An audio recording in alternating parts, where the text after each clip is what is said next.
1,5 yil, 2 yil oldin O'zbekistonda data analitika deyarli o'qitilmasdi. Eng qiyin narsa pulni to'g'ri ishlatish ekan. 10 mingta yoshni ish bilan ta'minlaymiz degan maqsadimiz bo'lgan. 300 ming, 500 ming qilib borib gap eshitib kelardik. Omad 1% bo'lishi mumkin, kallani ishlashi 5% bo'lishi mumkin. 95-94% bu o'sha doimiy tashab qo'ymaslikdadir. Zo'r o'rgangani bilan bozorda talab bo'lmasa ishga kira olmaydi. Microsoft loyihalarida bizani 7-8 tasi ishlayapti. Buni iltimos uchebniy sentr, akademiyalar, universitetlarga, ITga kirmoqchi bo'lganlarga ommalashtirib yetkazish kerak. Resurs yetishmayapti, ishchi kuchi yetishmayapti. Talab bor. Talab 2 marta, 3 marta tez rivojlanyapti. Katta global kompaniyalar, Microsoft bo'lishi mumkin, Google va hokazolar mana AI rivojlantiryapti. Uverinman, ana uni aytmoqchiman, o'sha 30 mingta biznesmen u majbur o'tadi bu narsaga. 50 talab, 100 talab biznesmenlar chiqadi, yozishadi, palonkasiga odam beribsiz. Menga ham iltimos data analist bering. Qaysidir top universitetlar u ham yaxshi, men uni ana nima qilmayman, lekin u chegaralangan.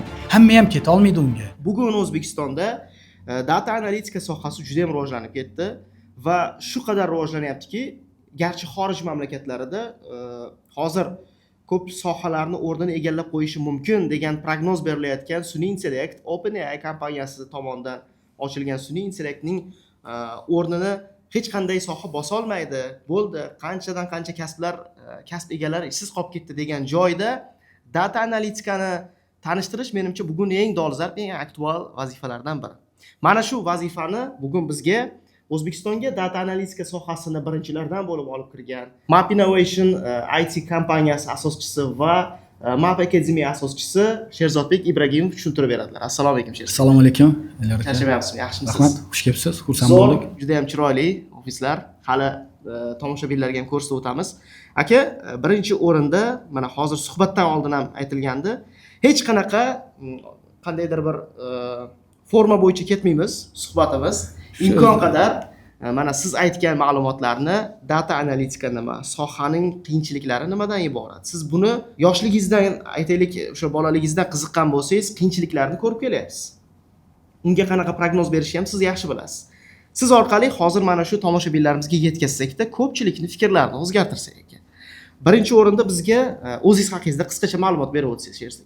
Meni ismim Sherzod, familiyam Ibragimov. Men shu hozir 41 yoshdaman. Map Innovation IT kompaniyasi, Map Akademiyasining asoschisi bo'laman.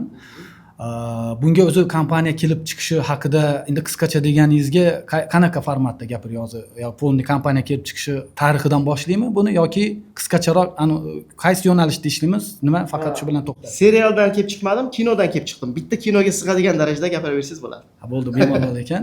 Bu o'zi Amerika bozorida ukam IT sohasida ishlab yurardi. Immindan mana shu data analitika yo'nalishida u yoqqa borib, sizdan oldin boshlaganlar. Ya, ular u yoqda u boshlagan.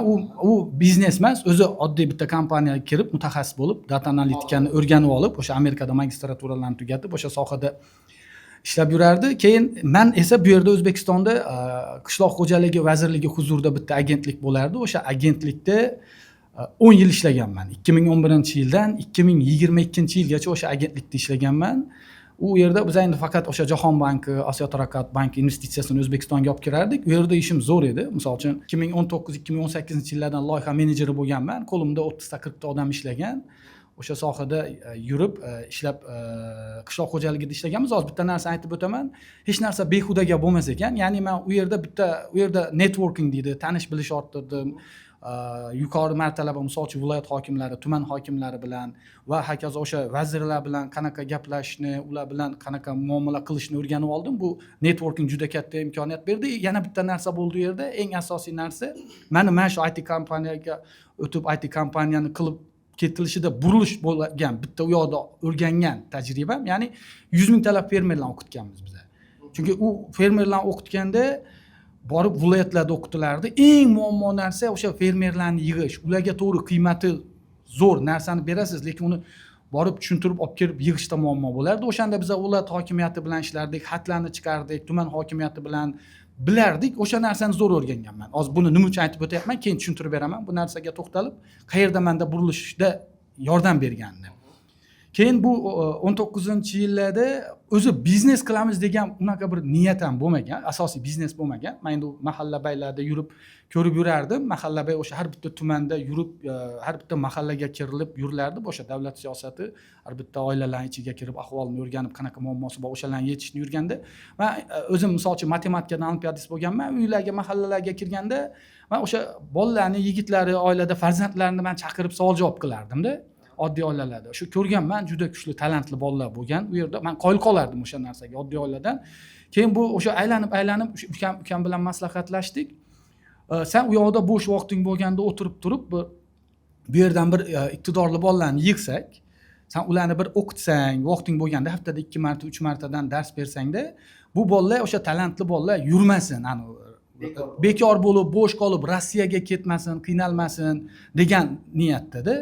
O'zi mana bunday narsada biza 1 millionlab ish o'rni ochish bu qiyin narsa. Unga qilsa bo'ladi, unga og'ir uzoq yo'ldan boriladi. Lekin ular ichidan talantlar ajratib olib turib, ularga investitsiya qilinsa, ular minglab, 10 minglab ish o'rnini ular yaratadi. Bu eng qisqa, eng tez yo'l deb o'ylayman. O'shaning uchun kelishganmiz, bo'ldi, vaqtim bormadi degan. O'sha biza Xorazm viloyati Xonqa tumanidan boshlangan bu narsa, endi 19-dan oxirlarida maslahat bo'lgan bo'lsa, bu 20-yil bo'lyapti. Xorazm viloyati o'zimiz Xonqa tumanidamiz. Xonqa tumaniga borib 52 ta maktab bor edi o'sha payt. Endi hozir ko'paygan, kamagan bo'lishi mumkin, sonini bilmayman. Endi men aytdim-ku, mana qayerda menga yordam berdi. Men hali 20-yil o'sha davlat ishxonasida ishlab turardim. Parallelna buni aytayapman-ku, bu biznes emas, bu sotsialniy proyekt. Shu bir bolalar yo'nalish beraylik, chunki dataga talab oshayotganini ko'ryapmiz. Iqtidorlar bolalarni shunga yo'naltiraylik, ertaga bular qiynalmasin. O'sha yo'lini topib ketsin degan ma'noda Xonqa tumanida o'ylanganmiz. 20 ta bolani olib o'qitmoqchimiz, hamma sharoitini qilib bermoqchimiz. Qanaqa yig'amiz? 20 ta bolani prosta yig'ib olish ham imkoniyat bor edi bizada. Maktablardan so'rab, borib turib, shou qilmay buni tuman miqyosida bir katta bir yoymasdan turib yig'ish imkoniyati bor edi. To'xta o'ylandik. Buni yoyaylik, nabarot, o'sha borib shou qilib, yoyib yetkazib beraylikda, natija ko'rsataylik. Natijadan keyin qolgan odamlar, chunki tumanda, qishloqda hamma bir-birini taniydi. Mana Palankosning bolasi 7-8 oy o'qidi, ishga kirdi. Demak, bu IT sohasida ish bor ekan deb boshqa o'rtadan polni massiviy qo'zg'alishni boshlasin degan ma'noda qilingan proyekt. O'sha borib turib tuman hokimiyati bilan gaplashildi, rayona deydi, rayona bilan gaplashildida 52 ta maktabdan har bittasidan kuchli 10 talikni yig'ib beringlar deyildi. Yig'ib beringlar deyildi. Mana o'sha joyda mana qanaqa yig'ish, tashkiliy masala, u yerda ichki ishlar bo'lishi kerak, sog'liqni saqlash, chunki nechtadir odamdan ko'p yig'sangiz, bu degani o'sha u ommaviy tadbir bo'lib qolishi mumkin-da. Chunki bitta maktabga 52 ta maktabdan 600-700 ta bola kelyapti. Keyin to'xta dedikda, ro'yxatni berdik. Endi men hozir yana bitta sekretni aytaman bu yerda bo'lgan. Ro'yxatni beringlar dedik. Hamma yuzaki qaradi maktablarda-da. Har xil ro'yxatlarni o'zlari shakllantirib berishdi. 10-11-sinflardan kuchli 10 talikni beringlar deyildi. Shu 500 tadan oshiq 600 taga yaqin bolalarning ro'yxatini qilib berishdi. Keyin to'xta dedim. Bir 2-3tasi bilan ro'yxatda telefon qilib gaplashyapman, savol javob qilyapman. Bolalarni saviyasi past. U birinchidan bu yerda maktab darajasida u paytda IT desa, hali kompyuter, o'yin o'ynaydigan mukkasidan ketgan odamni tushunishardi-da. Maktablar bunga mas'uliyat bilan qaramagan. Siz saviya deganda IT bilan bog'liq. Yo'q, umuman mantiqiy fikrlash. Mantiqiy fikrlash bo'yicha bo'ladi. O'zi men o'sha telefon qilib ro'yxatni olib turib 600 taga yaqin telefon qilib 4 ta 5 tasi bilan mantiqiy fikrlash, endi random deydi-ku, bittasini tanlab olib, men mantiqiy fikrlashni tekshirganimda qarasam saviyasi juda past. To'xta dedim. Hozir men bolalarni chaqiraman, yig'ib test o'tkazaman, meni auditoriyam emas bu. Dedimda, keyin yana bitta yig'ilish qilib turib, tuman hokimi o'sha paytda qo'llab-quvvatlagan, rahmat. Endi oldindan tanishadi, bilishardi. Sizga dedim, janob hokim, mana maktablarni ham direktorlari qatnashyapti o'sha Zoomda. Maktablarni o'sha test qilamizda dedim, natijasini qilib beraman men sizga dedim, reyting. Qaysi maktab yaxshi ishlayapti, qaysi maktab yomon ishlayapti deganimdan keyin bir kunning ichida ro'yxat 90% almashdi. Bir kunning ichida ro'yxat 90% almashdi. Keyin o'sha 4 ta 5 tasini telefon qilib so'rasam, o'sha saviya ko'tarilgan. Oldin tanish bilish, yuzaki qaralgan bo'lsa, endi aniq ishlangan, aniq talantli bolalar yo'naltirilgan ro'yxatga. Keyin bir kunini kelishdik, bitta maktabning o'sha zalini, sinfxonalarini kelishdim. Savollarni mana shu joyda o'zimiz tayyorlab, pechat qilib, 1000 taga yaqin savol bitta korobkaga solib, o'zim ertalab samolyotda qo'limga olib uchib bordim, chunki men bu ishdan ko'p chiqib keta olmayman. O'sha shanba kuni ish kuni emas edi. Shanba kuniga ertalab uchib bordimda, Honkada o'sha hamma narsa tashkillashtirilgan. Borib o'sha maktabga bordim. U yerda maktablar hokimiyat yordam beryapti. O'sha joyda mana katta rahmat. Yana bir marta aytaman, o'sha hokimiyatga ancha yordami tekkan. Bularni yig'ib olib test o'tkazishni boshladik. Shunaqa qilindi, polniy kontrol. Telefonsiz kiritilyapti, telefonsiz chiqarilyapti. Shunaqa bo'ldi. Bir paytning o'zida, misol uchun kiritib test qilishning imkoniyati bo'lmadi. Obeddan keyinga qoladigan bo'ldi yarmi. O'shaning uchun testni almashtirganmiz. Bu yerdan o'zi boshidan 2 xil test qilib olib ketilgan. Shulargacha hisobga olingan. Chunki yolg'on bo'lib qolmasligi kerak. Talantli kimdirning o'rniga noto'g'ri odam kirib qolmasin degan ma'noda borib testni, misol uchun bolalarimizga, o'sha maktab bolalariga, bizga volontyor yordam berayotganlar qo'liga sanab beryapman testni. Hech kim kirib chiqmaydi, sanab menga olib kelib topshiradi o'sha bola. Chunki qaysidir qolib ketib, nimadir bo'lmasin degan ma'noda olib chiqib turib qaytadan qo'shsin deb shu testni qildik, o'tkazib oldik. O'shanda birinchi etapidan 40 tachami bola o'tdi. O'tkazdik, testni qilib olgandan keyin eng qizig'i biza 10-11-sinflar deganmiz, ular ichida bitta Azamat degan yigit 8-sinfdan qatnashgan. Uni endi talanti bo'lgani uchun sinfiga qaramay qo'shishgan. Birinchi o'rinni olgan. 8-sinf bola 10-11-sinflar ichida eng katta ball olyapti. Chunki u testlar oddiy test emas-da. Undan keyin men o'zim yana telefon qilib gaplashganman o'sha bola bilan. 3-4 marta savol javob qilganman, qarasa haqiqatda talant nimaga o'qitmasligimiz kerak. Mayli 2-3 yildan keyin tugatadi, ishga kiradi degan niyatda o'qitishni boshlashimiz kerak. Endi hamma narsa hal bo'lgan. Keyin IT Parkni rahbari o'sha payt men tanimayman, o'sha surishtirib turib IT Parkning rahbari Farhod akaning nomerini topib telefon qilganman. Farhod o'sha joyda men ularga ham alohida rahmatimni aytmoqchiman. Mana bolalarni o'qitmoqchimiz. O'sha men nima uchun IT Parkni bu yerda bu proyektga qo'shishga qaror qilganman? Ko'ryapman, bolalar testdan o'tdi, ro'yxatdan o'tdi. Ularga aytilyapti, senga kompyuter beriladi, tekin o'qitiladi. Bu misol uchun pul uchun bo'lganda ham biza u narsadan katta effekt qila olmasdik-da. U narsani o'sha kimdir yuragidan xohlagani uchun bo'lyapti-da. Bu narsa u bo'lmasa juda qiyin bo'lgan. Hozir aytib beraman, juda qarshiliklar bo'lgan, to'xtatib tashab chiqib ketmoqchi joylarimiz ham bo'lganda. Bolalardan nima talab? Bolalardan bitta narsa vaqtida kelib o'qish talab qilingan. Kompyuter beramiz deyilgan, tekin o'qitamiz deyilgan. Kompyuter desa ota-onalarda stereotip. Ularda o'sha aytdim-ku boshida. IT desa ularda o'yinga mukkasidan ketgan, game clubdan chiqmaydigan shunaqa narsa saqlangan. Endi to'xta dedim, men hozir bolalarning ko'pisini yo'qotaman. Dedimda, IT Parkni bu yerda o'sha proyektga qo'shishga qaror qildik. Ya'ni bu IT Park desa ota-onalar tushunadi. Oddiy biza bitta borib kim bu o'zi Sherzod desa tanimaydi ko'pchilik. Lekin IT Park desa bu davlat bilan birga bo'lyapti ekan bu loyiha deb. Keyin IT Park Farhod akaga chiqqanmanda, Farhod aka iltimos Honkada bitta IT sentrlaringiz bor ekan. Zo'r qilib remont qilingan.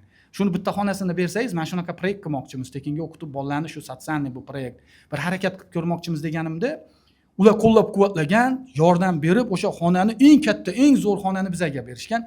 Hozirgacha o'sha eshigida turibdi, Honkada Mab Academy deb yozilgan, yopishtirilib turibdi. Hozirgacha odamlar o'sha Honkaga Mabmi deb borishadi o'qishga-da. Keyin ular qo'llab-quvvatlagan, endi bo'ldi, yig'dik, bolalarni yig'dik. Endi zo'r hammasi o'qitishni boshlaymiz desak, muammolar to'xtamayapti. Endi muammolarga sal to'xtalamiz keyin, aka.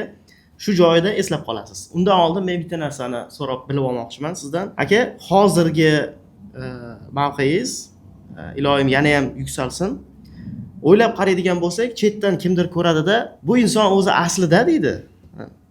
Fikrlashga eringan odamlar bo'ladi. Bu inson o'zi aslida ota-onasi boy badavlat bo'lgan, uni qo'llab-quvvatlashgan, yaqinlari bo'lgan, hamma unga sarmoya tikkanligi uchun kelajakda uni mana shunaqa mavqei bor degan fikr bor.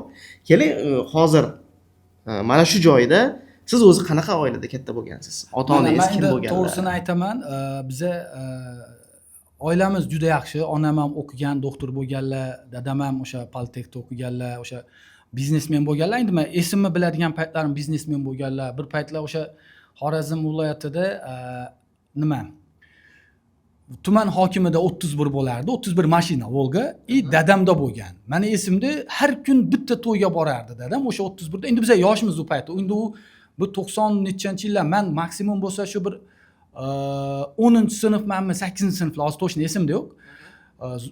borganda bizada shunaqa an'ana bo'lgan, 31 endi juda zo'r mashina, katta mashina bo'lgani uchun unda to'ylarga borardi, to'yda bitta qo'y olib kelardilar, menga aytardilar, endi katta o'g'il oilada chiqib mashinani orqasidan bag'ajdan qo'yni tushirib olardim. Hovlimizda 20 talab, 30 talab qo'ylar bo'lgan. O'sha paytlar juda yaxshi oiladan bo'lganmiz. O'zingiz qaragansiz? Qo'ylarga o'zim qarardim. U bizada bahona bo'lsa, misol uchun bu bitta tug'ilgan kunmi qanaqadir bahona bo'lsa qo'y so'ylardi. Shu kichkina qo'ylarni boqish dangasalik qilib yoqmaganidan ham shu bir sabab qilib turib shu so'ydirishga harakat qilardim-da, kamaysa debdi. Chunki 20 ta 30 talab qo'y bo'lib ketardi. Keyin to'g'ri hayotda har xil narsa bo'lishi mumkin ekan. O'sha boy nimadan bo'lganmiz. Keyin shunaqa holatlar bo'lgan. Juda endi past baland hammada bo'ladi. Bu dadamlarda ham shu biznesda nimadir bo'ldi. Men esimda endi bilmayman. Toshni tushish bo'ldi, juda katta tushish bo'ldi. Men endi u joyini to'xtataman-da, mana hozir tushunib olishingiz uchun, o'sha siz savolingizni tushundim. Siz savolingizga javob berish uchun mana boshini aytdim, yolg'on bo'lmasligi uchun. Endi bu yoqqa kelaman. Toshkentga birinchi marta ukam ikkalamiz o'qishga kelganmiz. Uyda 6 ta gilam bo'lgan. Mana shu darajada tushish o'rtada, shu payti zo'r bo'lgan bilan bizga eng kerak payti, bizga mablag'ni kerak paytida bo'lmagan o'sha narsa. Biznesda tushish bo'lgan. Endi bu oddiy holat. Men u bilan hech kim aybdor demoqchi emasman. Tushish, chiqish bu hammada bo'ladigan narsa. Bu shunaqa bo'lgan. Uyda 6 ta gilamni 5 ta 6 ta esimda yo'q, sotganmiz. Xorazmda o'zimizni tanishlarga sotib turib, o'shani puliga Toshkentga kelganmiz-da. Yana bitta narsani aytaman, bu yerda eng zo'r bizga foydasi tekkan narsa bizning o'qituvchimiz bo'lardi. Shonazar aka ustozimiz bo'lardi. O'sha matematikadan men ham ukam ham olimpiadist bo'lganmiz. O'sha viloyatlarda 1 ni 2 ni olib yurganmiz matematikadan-da. Hozir nima uchun buni aytib ketyapman, keyin tushuntirib beraman. Olimpiadist bo'lib yurganmiz. O'sha paytlar Toshkentga kelib turib, o'sha domlamizni uyida turganmiz. Misol uchun biz yo'l kiraga pul qilib kelganmiz, lekin shu paytda, o'sha momentda, o'sha domla bizani qo'llab-quvvatlamaganda biz Toshkentga ham kela olmasligimiz mumkin edi. O'sha 1 oy, 2 oy uyda turib, o'qib, tayyorlanib, даже pul ham olmagan o'sha odam. Bu addushi nima qilganda bizani o'qitgan o'sha bor bular kallasi ishlaydi, bular qo'llab-quvvatlashimiz kerak edi. Mana o'sha joyda insight olganman, uni keyin tushuntirib beraman. Shu odamni qo'llab-quvvatlovi bilan mana shu ota-onamizni qo'llab-quvvatlovi bilan mana shu joyga kelingan. Даже shunaqa bo'lgan. Endi student o'qishga uyda turdik, topshirdik, turgandan keyin ham ularni uyda turganmiz. O'qishga kirgandan keyin hamda, keyin opshit gaplashib opshitga o'tganmiz. Bu yerda ma'lum bir muddat qarindoshlarning uyida ham turganmizda, keyin opshitga o'tganmiz. Opshitda o'qiganmiz, o'sha stipendiyaga yashardik. Stipendiyaga yashardik. Endi men to'g'risini aytaman, shunaqa holatlar bo'lardi. Nonga ham pul qolmay qolgan holatlari bo'lardi birinchi kursda. Boshqa xonalarga kirib uyalmasdimda, kirib boshqa bolalardan hatto non bo'lsa ham olib yuraverardim. Endi bolalar ham o'zimizni teng, bular ham nima o'rganib qolardi. Keldingmi, derdi-da. Mana shunaqa holatlar bo'lganda diplomatiyada. Keyin 2-kursdan men endi diplomatiyada o'qib yuribmiz. Men Qo'yliqqa chiqqanman. Qo'yliqqa chiqib, ishga deb chiqilgan. Keyin u yerda qarasam, ko'ryapman, guruch sotib foyda qilsa bo'ladi. Guruch sechka boshida bir 8 tami kop guruch jo'natgan dadam. Uni ham kimdirdan bilmayman, kimdirdan qarzga pul emas, qarzga olib, endi oldin nimalari bo'lgan, tanishlar o'sha narsani jo'natishgan. Shu narsani olib bu yerda sotishdan boshlangan guruch sotardim-da. O'sha oxiri shunaqa bo'lgan, u joyda 2-kursda boshlagan bo'lsam 5-kursgacha normalniy pul оборотga qilingan. Men shunaqa sotardim. Bir oyda misol uchun 3 kamaz, 4 kamazlab sotilardi. Endi ustiga har bittasiga 50 so'mdan qo'yilardi minimum kopiga, nimasiga, kilosiga. Endi hisoblab ko'raverasiz-da, 30 ta, 40 ta nimada qancha pul bo'lishini. Keyin bir kun telefon qilganman dadamga. Chunki menga juda ko'p gaplar bo'lardi. Men juda olmasdim, majbur yurardim. O'sha mana odamlar gapirardi, mana diplomatiyada o'qib ham guruch sotyapti-ku. Nima men o'qimay to'g'ri qilgan ekan, to'g'ri yuzimga aytishardi. Ichimga yutardim o'sha gaplarni. To'g'risi mana bu ko'p joylarda aytilmagan gaplarda bular. Men ichimdagi dardlarimda o'shalar juda ko'p aytishardi. O'sha gaplar yig'ilib keldida, keyin men bir kun dadamga telefon qildim. Dada, bahona qilyapman, qarang. Menda diplom zashta kelyapti, men ulgurmayapman. Ilojsiz bo'lsa men shu sohadan chiqib ketsam, menga o'zi pul qiziqmas. Gaplarni menga ichimgacha o'tib ketganda, men to'g'ri rostdan nima uchun diplomatiyada shuncha nima uchun men narsa o'qidim, o'rgandim degan narsani, men o'sha odamlarga rahmat deyman. O'sha birinchi burilishlardan bittasi hayotimda. Bo'lmasa men hozir qolib ketgan bo'lardim, guruch sotardim, guruchni qayta ishlaydigan zavod qilishim mumkin edi. Men hech kimga hech qanaqa manfaatim tegmasdi. Pul zo'r topishim, ko'p topishim mumkin edi-da. Lekin mana shu gaplardan keyin ulgurmayapman deganman, dadam bo'ldi degan. O'sha pul yig'ilgan, o'sha guruch qarzga ketardi, yig'ib hammasini dadamga o'tkazganman-da pulni. Guruch bozordan chiqib ketganman, diplomimni zashta qilganman. Qarang, diplomda ham endi men to'g'risini aytaman, diplomatiyada o'qiganda ham bitta bloknotim bo'lardi. 2-kursdan 5-kursgacha o'sha bloknot bilan tugatganman. O'sha, ya'ni mana u bloknotni ham ichida 90% guruch yozilgan. Partiya, necha partiya keldi, qachon keldi, qaysi tushirildi, chiqdi-da.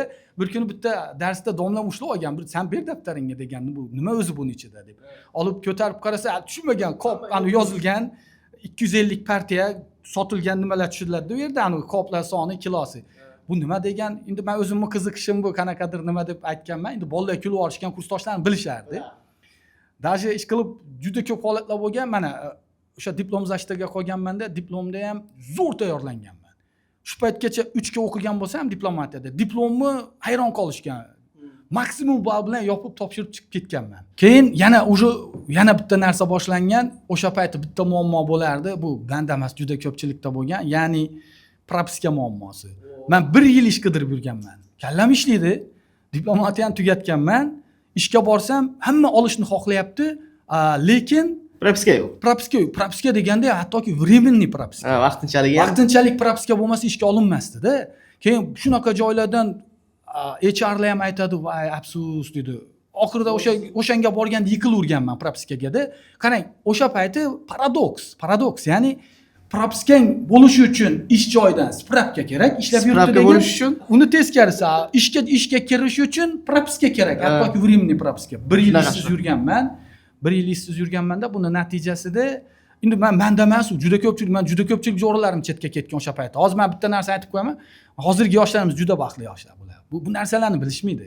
Zamonida yashashadi. Bu hozir shunaqa zamonda yashashyapti. Bu realniy, buni qadriga yetish kerak-da. Mana biz nima muammolar bilan kurashganmiz. Keyin orada bitta data site degan unga ishga kirganman. U yerdan o'sha asosan nima? Analitika qismida Excelda bo'lardi. Endi u o'sha paytlar 2010-yillarda bo'lyapti bu. Excelda ishlanardi. Qo'limga bitta Excel tashaganda men shundan analitika qilib ber degan, o'zimcha tushunganim ma'lumotlarni o'qib, datalarni tushunib bitta dashbord yasab berganman. Bo'ldi, seni ishga olamiz deyishgan. 400 ming so'm oylik berishardi o'shanda. 3 oy ishlaganman. Nechinchi yillarda? Bu 2010-yillar. 2010-yillar 400 ming so'm oylikka ishlaganman o'sha paytda. Agregatni zavodda ishlaganman. Hozir meni esimga tushdi. Nima uchun esimdan chiqqan, u yerda bir deyarli bir esda qoladigan narsa ham bo'lmagan. Ya'ni agregatni zavodda shunaqa topshiriq bo'lgan, Avtopromdan o'sha payti Matiz'ni pedalini lokalizatsiya qilish, O'zbekistonda o'sha zavodda ishlab chiqarish. Ya'ni bu pedal zavodlar o'zi ko'rilyapti, u eski nimaga moslashgan. Endi u zavod ishlab turgan zavod to'xtab qolmasligi uchun shu Avtoprom rivojlanib turgan payti o'shanga yo'naltirishmoqchi bo'lgan. Endi bu to'g'ri qaror bo'lgan. Sekin o'sha pedal lokalizatsiyasi qilish 1 yilda 40 mingta Matiz chiqardi. O'sha proyektda ishlaganman. U payti faqat yomon narsalar bilan esimga qolgan. Endi men borganman, nimadan o'tganman, bitta o'sha joy propiskaga qaramagan. Ishlab tur, chunki u yerda hech kim ishlamasdi. Birinchi oyligimni 250 ming so'm oylikni 5 oydan keyin olganman. Nasibingiz shu yerda ekanda. 5 oydan keyin olganman birinchi oyligimni. Kim rozi bo'ladi? Hech kim rozi bo'lmagan. Men rozi bo'lganman. Nima bo'lsa ham shu propiskasi shu ishga olyapti deb o'sha joyga ishga kirganman-da. O'shaning uchun kirganman o'zi. Keyin endi yosh bolaman. Endi studentman-ku, endi bitkizib 1 yil yurganmaysiz. Baribir hali misol uchun 22 yoshda, 23 yoshda tugatgan bo'lsam ham, diplomatiya 5 yil bo'lgan, 24 yoshgacha o'sha 1 yil ishsiz yurganman. Baribir 24 yosh yoshman-da. Hali hech qayerda ishlab ko'rmaganman. Davlat ishxonasini umuman bilmayman. U yerga borganman. Endi meni shu kallasi ishlayotgan, bilarkan, endi bitta ikkita ularni olib o'rganib qilib berganim uchun o'sha menejer qilib qo'yishgan. Men o'zim kutmaganman. Men 1 hafta o'ylanganman o'sha menejerlikdan olinglar meni, o'tkazmanglar deb. Lekin u yerda kimdirlar menejerlik xohlab yurgan odamlar bo'lgan men o'rnimga-da o'sha payti. Endi meni o'tkazib qo'yishgan rahbariyatdan menga shunaqa qarshiliklar bo'lgan. Endi u paytlar shunaqa holatlar bo'lardi. Men majlisga borish kerak, Avtopromga mashinasiga o'tkazadi. Endi aytmayman kimligini. O'tkazardi-da, boshqa tarafga olib ketardi. Yo'lda bahona topilardi, urushardi-da men bilan. Yolg'ondan to'polon qilib meni tushirib yuborardi. Muammo chiqarish kerak-da. Muammo chiqarib meni mashinadan tushirib yuborardi, majlisga vaqtida yetib kelmasin deb. Tushundingizmi? Men tushunmaganman u payt. U nima gap bu? Menga nima kerak bu narsalar deb yurib juda qattiq qiynalganman. O'sha shunaqa xudo to'g'rilab qo'yardi, o'sha payt o'sha joyda mashina o'tmaydi. Kerak bo'lsa bir kunda bitta mashina o'tmaydi. O'sha tushum bilan bitta mashina kelgan. 06. O'sha mashinada men o'sha yetib borganman, kechikmay majlisga. Mana shunaqa holatlar bo'ladi. Aytganmisiz-ku shunaqa holatlar bo'lyapti deb. Yo'q, hech kimga aytmaganman. O'sha oxiri shunaqa bo'ldi. Odamda shunaqa shaklanar immunitet. Men o'sha qarshi turishni boshladim. Ani yutursangiz bo'lmas ekan, qarshi turishni boshladim. Oxiri hamma narsasi o'rniga qo'yildi. Matizni pedali o'sha joyga, liniya, konveyer yo'lga qo'yildi. Juda ko'p narsalar bo'ldi. Menga o'sha bo'ldi. Maksimum shu, men o'sha qotib qolayotgandek narsani his qildim-da u yerda. Keyin o'sha data saytga bordim, hozir aytganimdek, ma'lumotlar bilan ishlash bilan 3 oy ishladim. U yerda 400 mingdan oylik oldim. Keyin bitta joydan taklif tushdi, o'sha Jahon banklari proyektlari bilan ishlaydigan qishloq xo'jaligi korxonalarini tarkibiy qayta turish agentligida. O'sha joyga ketdim. Endi data saytda ham ketmagin deb ko'p aytishdi. Endi to'g'risini aytaman, u yerda nima edi? O'sha bir xil narsa edi. Bir xil narsa takrorlanishni boshladi 4 oyda hamda o'sha ma'lumot keladi qayta ishlash. Ma'lumot keladi qayta ishlash. Rivojlanish yo'q. Da, keyin o'sha men bu agentlikka keldim, Jahon bankining proyektlarida monitoring mutaxassisi bo'lib boshladim. O'sha joyda men o'sha ma'lumotlar bilan ishlashim yordam berdi. Yana birinchi kelganimda u yerda ham qiziq bo'lgan. O'zi rahbariyatga kirganman. Intervyu bo'lyapti, bo'ldi, olamiz seni deyildi. Xo'p, nimaga o'zi ishingni tushundingmi, nima qilishingni bilasanmi deyilgan menga-da. Yo'q, men bilmayman deganman. Bu yerda pulni ishlatish degan. Вообще zo'r-ku deganman, kulvorib. Pul ishlatish bo'lsa u bundan oson ish yo'q deb o'ylaganman-da. Mana aytadi-yu, ani bilimim shu joyga yetib keldi, kim bilimsizligim endi tushundim deydi-ku. Mana o'sha payti bilimsiz bo'lganman, sohani tushunmaganman, kulganman. Men 10 yil o'sha joyda ishlagan bo'lsam, eng qiyin narsa pulni to'g'ri ishlatish ekan. Eng qiyin narsa pulni to'g'ri ishlatish, o'sha yana ajratilgan pul to'g'ri joyga ishlatilishi kerak. O'shandagina o'sha kutilgan natijani beradi. O'sha kutilgan natijani bersagina proyekt окупаемый deydi, ya'ni o'zini o'zi qoplaydigan proyekt bo'ladi-da. Mana juda qiyin narsa ekan. Bizga shunaqa to'polonlar bo'lardi. Bizga oyiga 1 million, 2 million dollar mablag' o'zlashtirilishi qo'yilgan bo'lsa, biz 300 ming, 500 ming o'zlashtirardik. Bizga plan qo'yilgan davlat tomonidan. Tasavvur qiling, 2 million dollar bu oy ishlatasan deb. Biz 300 ming, 500 ming qilib borib gap eshitib kelardik. Men shu 10 yil shu narsani ichida yashadim-da. Keyin mana o'sha keyin u yog'ini hozir aytib berganimdek, bu 19-20-yillarda tushuntirib berdim-ku, ukam bilan kelishib turib bu sohaga o'tib ketdik degan narsani. Mana men shu menimcha hamma narsani qisqa aytilishi kerak bo'lgan narsa aytib berdim. Gapirsam u juda ko'p narsalar bor. Esimda qolgan nuqtalarni aytib berdim. Qarang, mana bu suv. Buni agar sizga kimyoviy jihatdan tushuntirsam, faqat kimyo mutaxassisi tushunadi. Hashikyo, uning tarkibidagi minerallar jihati va hokazo. Lekin kuzatib o'tirganlarga uning kimyoviy xossasi, xususiyatlari qiziq emas. Buni bizga suv organizm uchun juda ham kerak. Insonning tanasining har bir qismi yaxshi ishlashi, faoliyat yuritish uchun siz kuniga 2-3 litrlab suv ichishingiz kerak. Suvning vazifasini tushundim. Data analitika nima? Uni vazifasi bugun nimadan iborat? Siz data analitikani o'rgatish orqali o'quvchilarga nimani aynan va'da bera olasiz? Oddiy, sodda hozir tushuntirgan. Bo'ldi, tushundim. Qarang, suvga yana bitta xususiyatni aytib ketaman. Eng zo'r xususiyati mana bu nima degani? Men shu xodimlarimga bitta narsa aytaman-da. Bitta ishni deyman, qilmaydigan odam bo'lmaydi, qildira olmaydigan odam bo'ladi. Ya'ni bitta joyga ishingiz tushdi. Mana bu ustozlardan o'rganganmiz. Bitta narsani bir marta so'rab qo'ysangiz, o'sha sizda prioritetda 10 ta masala bo'lsa, o'sha odam kallasida bitta tepaga ko'tariladi. 2 marta so'rasangiz, 2 marta tepaga ko'tariladi. Yana bitta narsa aytaman, ertalab soat 9 dan telefon qil. Seni kimdirda ishing, bog'liq ishing bo'lsa, chunki odam ertalab kelib kompyuterga ish joyida o'tirganda miyada o'zi formulovka qilishni boshlaydi. Bugun nima ishlan qilaman deb. O'sha ro'yxatni qilib olgandan keyin o'sha kechikib telefon qildingiz, tushish ehtimolingiz kam. Yana uni tashab qo'ysangiz, u o'sha prioritetdan pastga tushib kelaveradi. Mana suvga qaytib kelaman. Bu nimaga bog'lab tushuntirib beraman. Ya'ni 3-4 martalab aytaversang, bu prioritetda ko'tariladi degan narsani suv o'ziga qabul qilish xususiyatiga ega. Mana Yaponlar eksperiment qilgan, bir xil xona, bir xil suv qo'yilgan. Faqat bittasida yaxshi gaplar gapirilgan, suv yaltiragan. Bittasida so'kilib, yomon gaplar, negativ gaplar bo'lgan, suv qorayishni, chirishni boshlagan. Bu nima degani? Men o'zimni xulosam, odamning 70-80% suvdan iborat. Odamga bitta narsani takrorlayversa, suv qabul qilish xususiyatiga ega. O'sha nima uchun suvga dam solib ichirishadi? suv oladi, yutadi, ichkariga tushadi-da. O'shaning uchun bitta narsani birovga takrorlayversa degani u qabul qiladi, podsoznaniya avtomatik anu tepaga beradi. U ro'yxatda ko'tariladi. Mana bu mana misol uchun men o'zimdagi xarakterni shunga bog'layman. Natijaga chiqishda faqat doimiylik tashab qo'ymaslik deb o'ylayman. U omad 1% bo'lishi mumkin, kallani ishlashi bir 5% bo'lishi mumkin.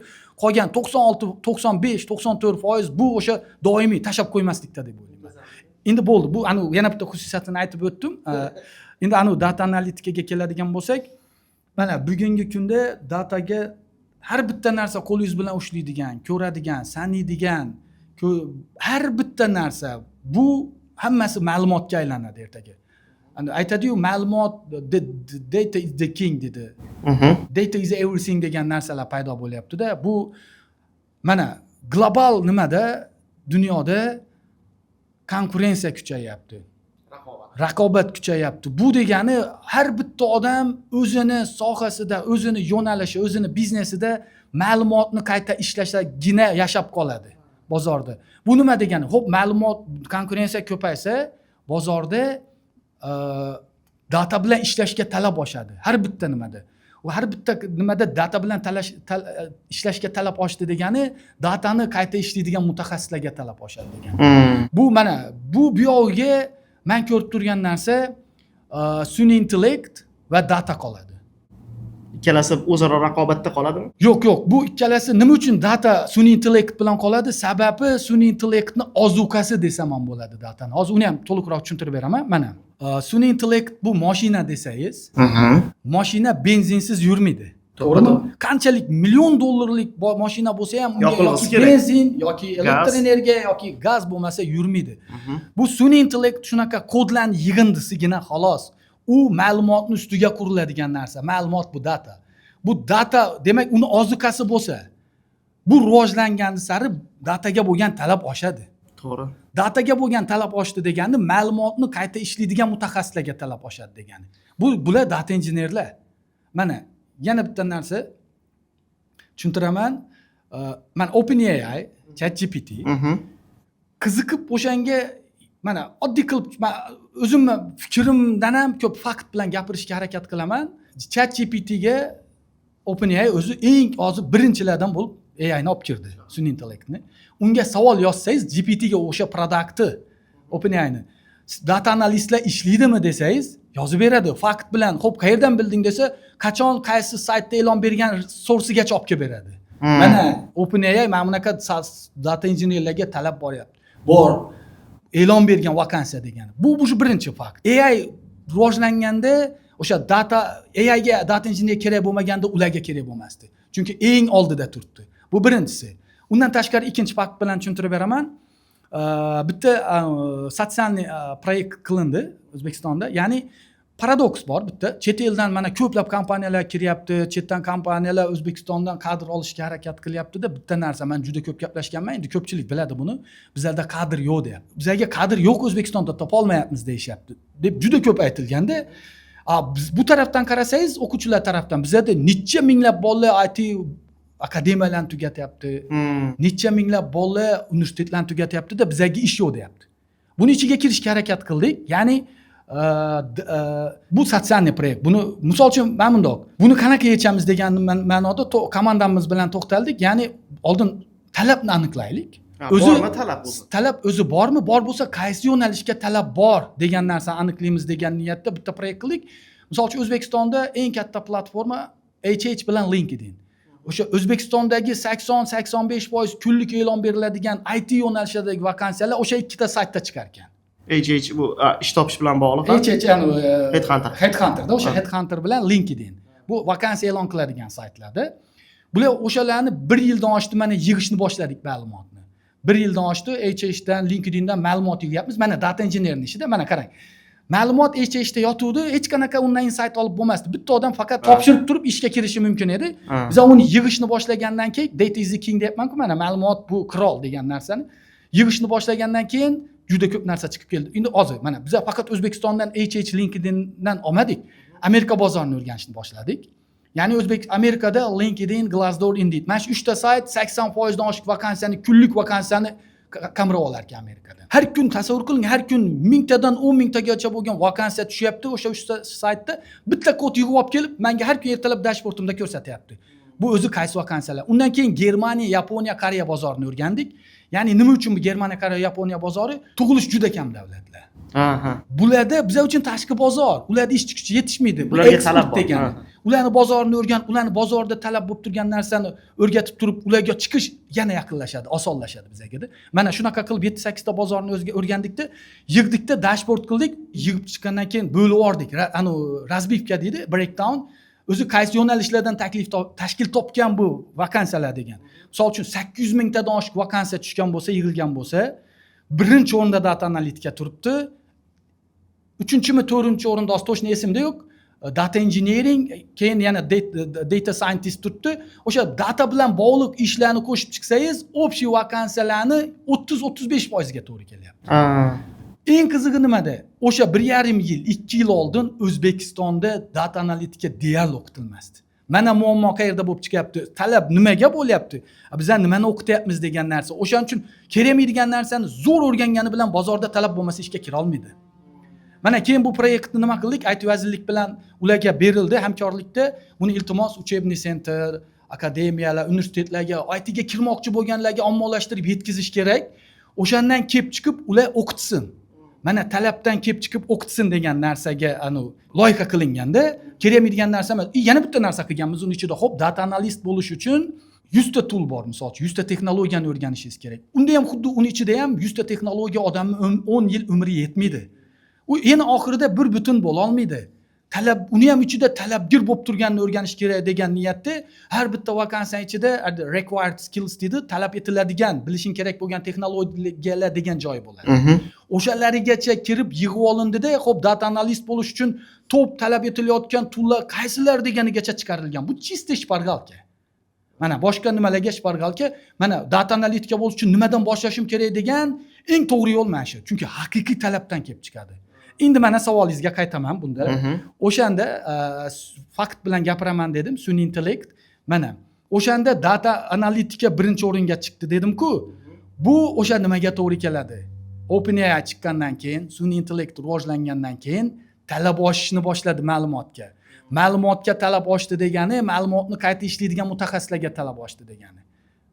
U yana bitta narsa. Mana o'sha fakt, u data analist, sun'iy intellekt Amerikada rivojlangani sari dataga bo'lgan talab birinchi o'ringa chiqib olgan. Hozir tushunishimcha, har bitta ChatGPT'ga beriladigan savollar, so'rovlarning bizga javobi berilganda, uni ortida data analitika mutaxassislari turadi.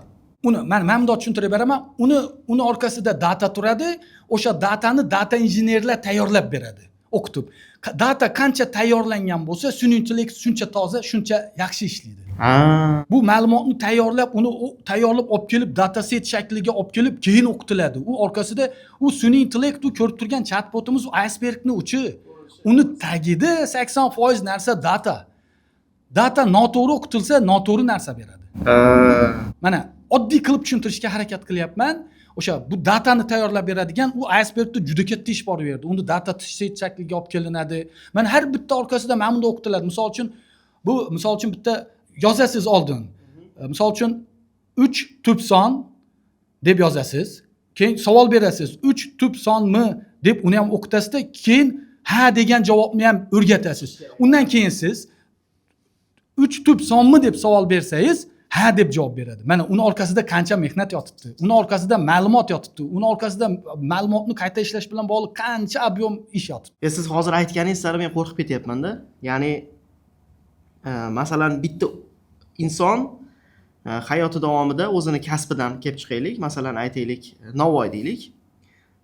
Juda faxrli kasb, lekin faoliyati kasbi davomida 10 ta odamni ish bilan ta'minlaydi, unga ustozlik qiladi. Bitta o'qituvchi 1 yilda 30 ta o'quvchidan iborat bitta sinfni o'qitadigan bo'lsa, 9 yil davomida bitta, demak, 9 ta sinfni yokida 5-6 ta sinfni deylik, mayli o'qitadi, dars beradi. Data analitiklar bugun internetdan foydalanayotgan, bugun qo'lidan telefon tushmayotgan, bugun o'sha qaysidir ma'noda qisqa qilib aytadigan bo'lsak, 1,5 daqiqalik miyaga aylanib qolgan har bitta insonni tarbiyalay oladigan, unga ilm bera oladigan bir insonga aylanar ekan qarang. Chunki- Hayotda o'zini yo'lini topib ketish Ha, uchun ha. eng qisqa, eng tez, eng oson yo'li hozir o'sha. Ha. Hozir O'zbekistonda bu sohani rivojlanganligi qay darajada? O'zbekistonda men bitta eksperiment qilingan 25-yil yanvar oyida edi. Aha. Bitta biznes klubga bordim. Kechikib bordim. Bir 40 Aha. tacha, 50 tacha bu odam bo'lish kerak ekan. Men endi profka hisobiga kechikib bordimda 12 ta 13 ta odam qolgan ekan, biznesmenlar. Kirdimda, ular bilan gaplashdim, prezentatsiya qilib beryapman, ishoning bitta narsani tushunib yetdim. Men emas, biznesmenlar ham, biz ham tushundik. Biznesmenlarda muammo bor. Ularning yechimi data analitikadaligini hech kim bilmaydi. O'zlari ham bilmayapti. O'zlari ham bilmayapti. Shunaqa bo'ldi, keyin ularga bitta taklif berdim. Sizlarda bitta mana bizani bitiruvchilar bor. Men yutaman, meni bolalarim praktika qilib oladi. 25-yil yanvar oyida edi bu. Praktika qilib oladi. 1 oymi, 2 oy san ularga praktika qildirish natijasida uni orqasida men turib beraman. Bizani 10 yillik tajriba turib beradi. Nima qildira olsang qildira olasan, tekin narsa. Dedim. Ularni yo'qotadigan narsasi bo'lmagani uchun ular olishdi. 2-3 haftaning ichida 7 tasi ishga oldi. Tushunib yetdi. Bu narsa kerak, bu narsa to'xtovsiz kerakligini, ertaga biznesini yashab qolaman, kengaytiraman desa, bu narsasiz bo'lmasligini tushunib yetib ichiga kirgandan keyin 6 tasi ishga olib qoldi. Menda o'sha ting qildida signal yonishni boshladi. To'xta. 12 ta biznesmen xomchot qilyapman. Где-то 5-6 milliard оборот qilgan kompaniyalar. 12 tadan 6 ta bo'lganda ham 50% natija deyapmanda. To'xta deyapman, O'zbekistonda 5-6 milliard оборот qilgan kompaniyalarning soni nechta ekan degan savol qo'ydim o'zimga. Uni o'rgandim. Siz nechta deb o'ylaysiz o'shani? 5-6 milliard оборот qilgan yiliga O'zbekistonda. Ko'p emas, barmoqdan chiqmasa kerak, taxminan. Yo 5-6 milliard so'm. Где-то mana bunday deylik, yiliga 500 ming dollar оборот qilgan kompaniyalar. Boringki o'ntadir. Qarang. Endi juda kam aytib yubordingiz. Yo'q, Mana bunday 30 ming atrofida ekan. Yo'q, 500 ming dollar оборот qilgan kompaniyalar 24 yil ichida 30 ming atrofida ekan. 1 million dollar оборот qilgan kompaniyalar yiliga 17 ming atrofida ekan. Uşu menda juda katta ani sifralar aylanishni boshlayapti. To'xta, 12 tadan 6 ta 50%. Ularga 30 mingta kompaniyadan eng yomon holatda hisoblaylik, 20% deylik. 1 yil 2 yil ichida 20% desak ham 6 ming. Bu 6 ming nima degani? 6 ming ish o'rni degani. to'ppa-to'g'ri. Bu boshlanishi. Mana buni boshqacha qilib tushuntirib beraman yana.